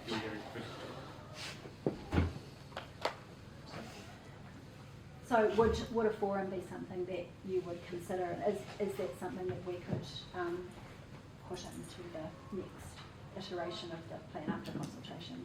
I think it's a valid proposition, and I think we can look at including that in the consultation period and discuss with the hearings panel and bring that back to council when we bring the draft, the final draft, back for adoption and consider it for inclusion.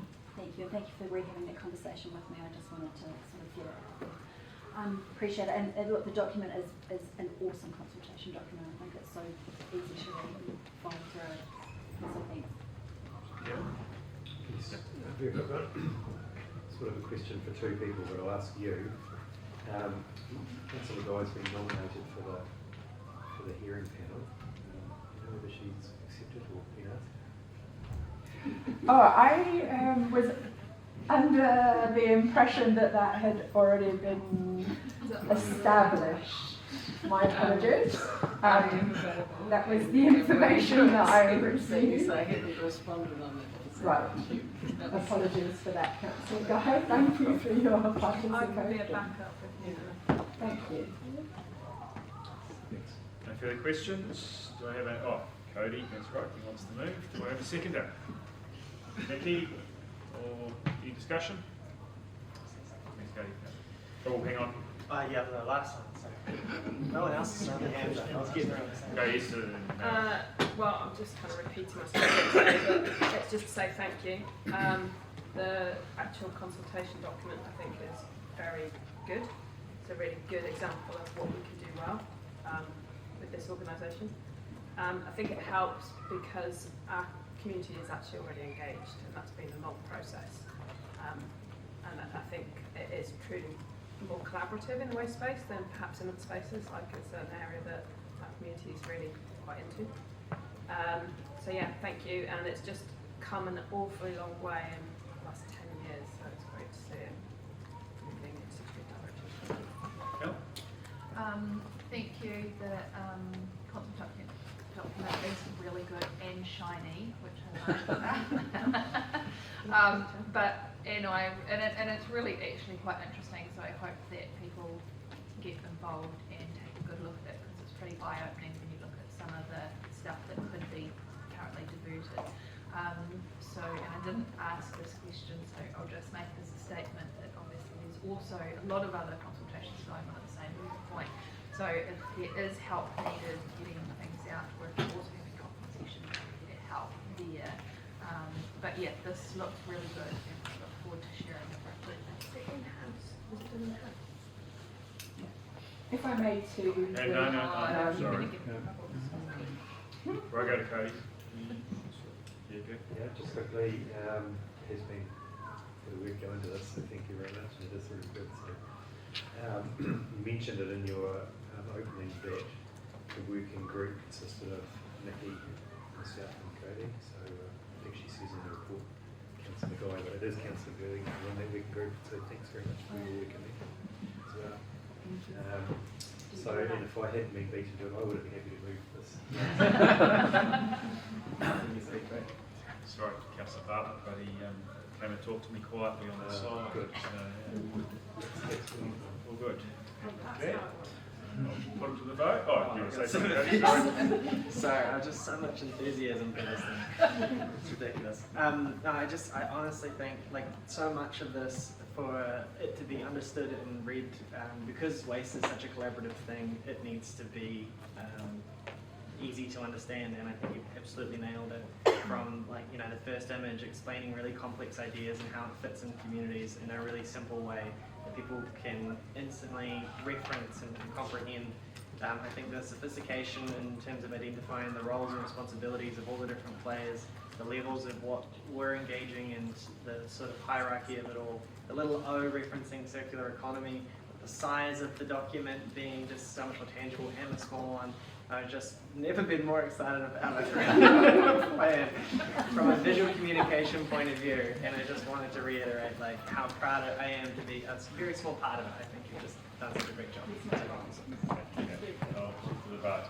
All those in favour? Aye. Against? Motion carried. Thanks, team. Thank you, staff. Thank you, Sophie. And we'll be at the Remarks Market this Saturday with coppers. So if anybody wants to join, Item 9, page 246. Excuse me, councillor. Sorry, I need to go.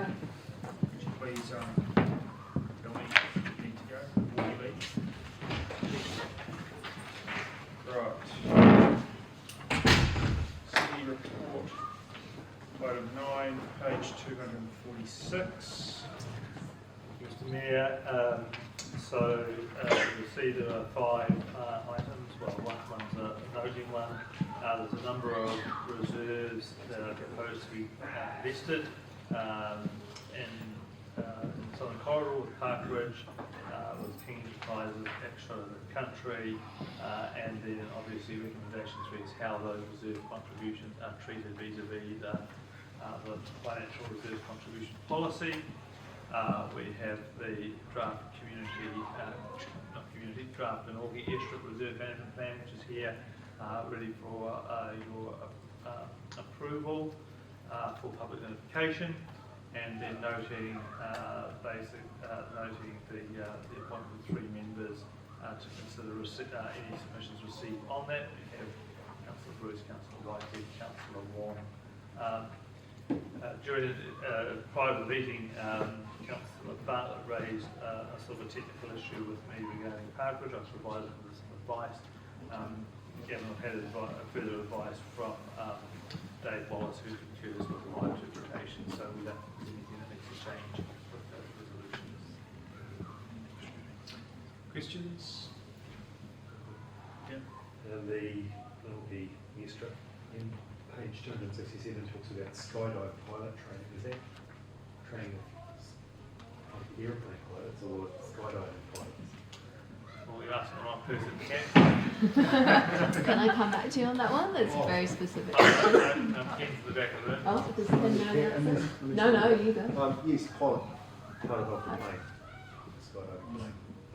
As well as, you know, the actual people undertaking the instructions, but from what we can clarify for GE, but definitely it's a combination. Thank you. And the only other thing was that there's a page for a map on page 272, which is an actual map there, but I guess it's in the actual document. You can check that and make sure it's part of it. Yeah, in the reserve management plan, do you mean? It certainly was there at committee, so we can check. Yeah, it does exist. It does this. Unlike the WP, this is not the glossy. That will never be as glossy, to be fair.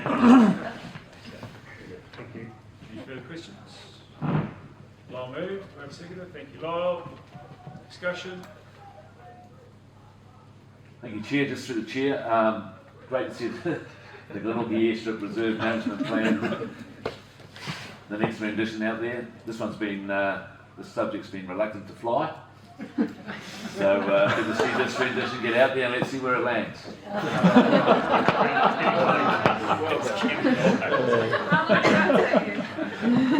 can see him giggling with me. Sorry. Thank you, Councillor. You're welcome. Any further discussion? No, I'm going to vote. Going to vote after that one. All those in favour? Aye. Against? None. Okay.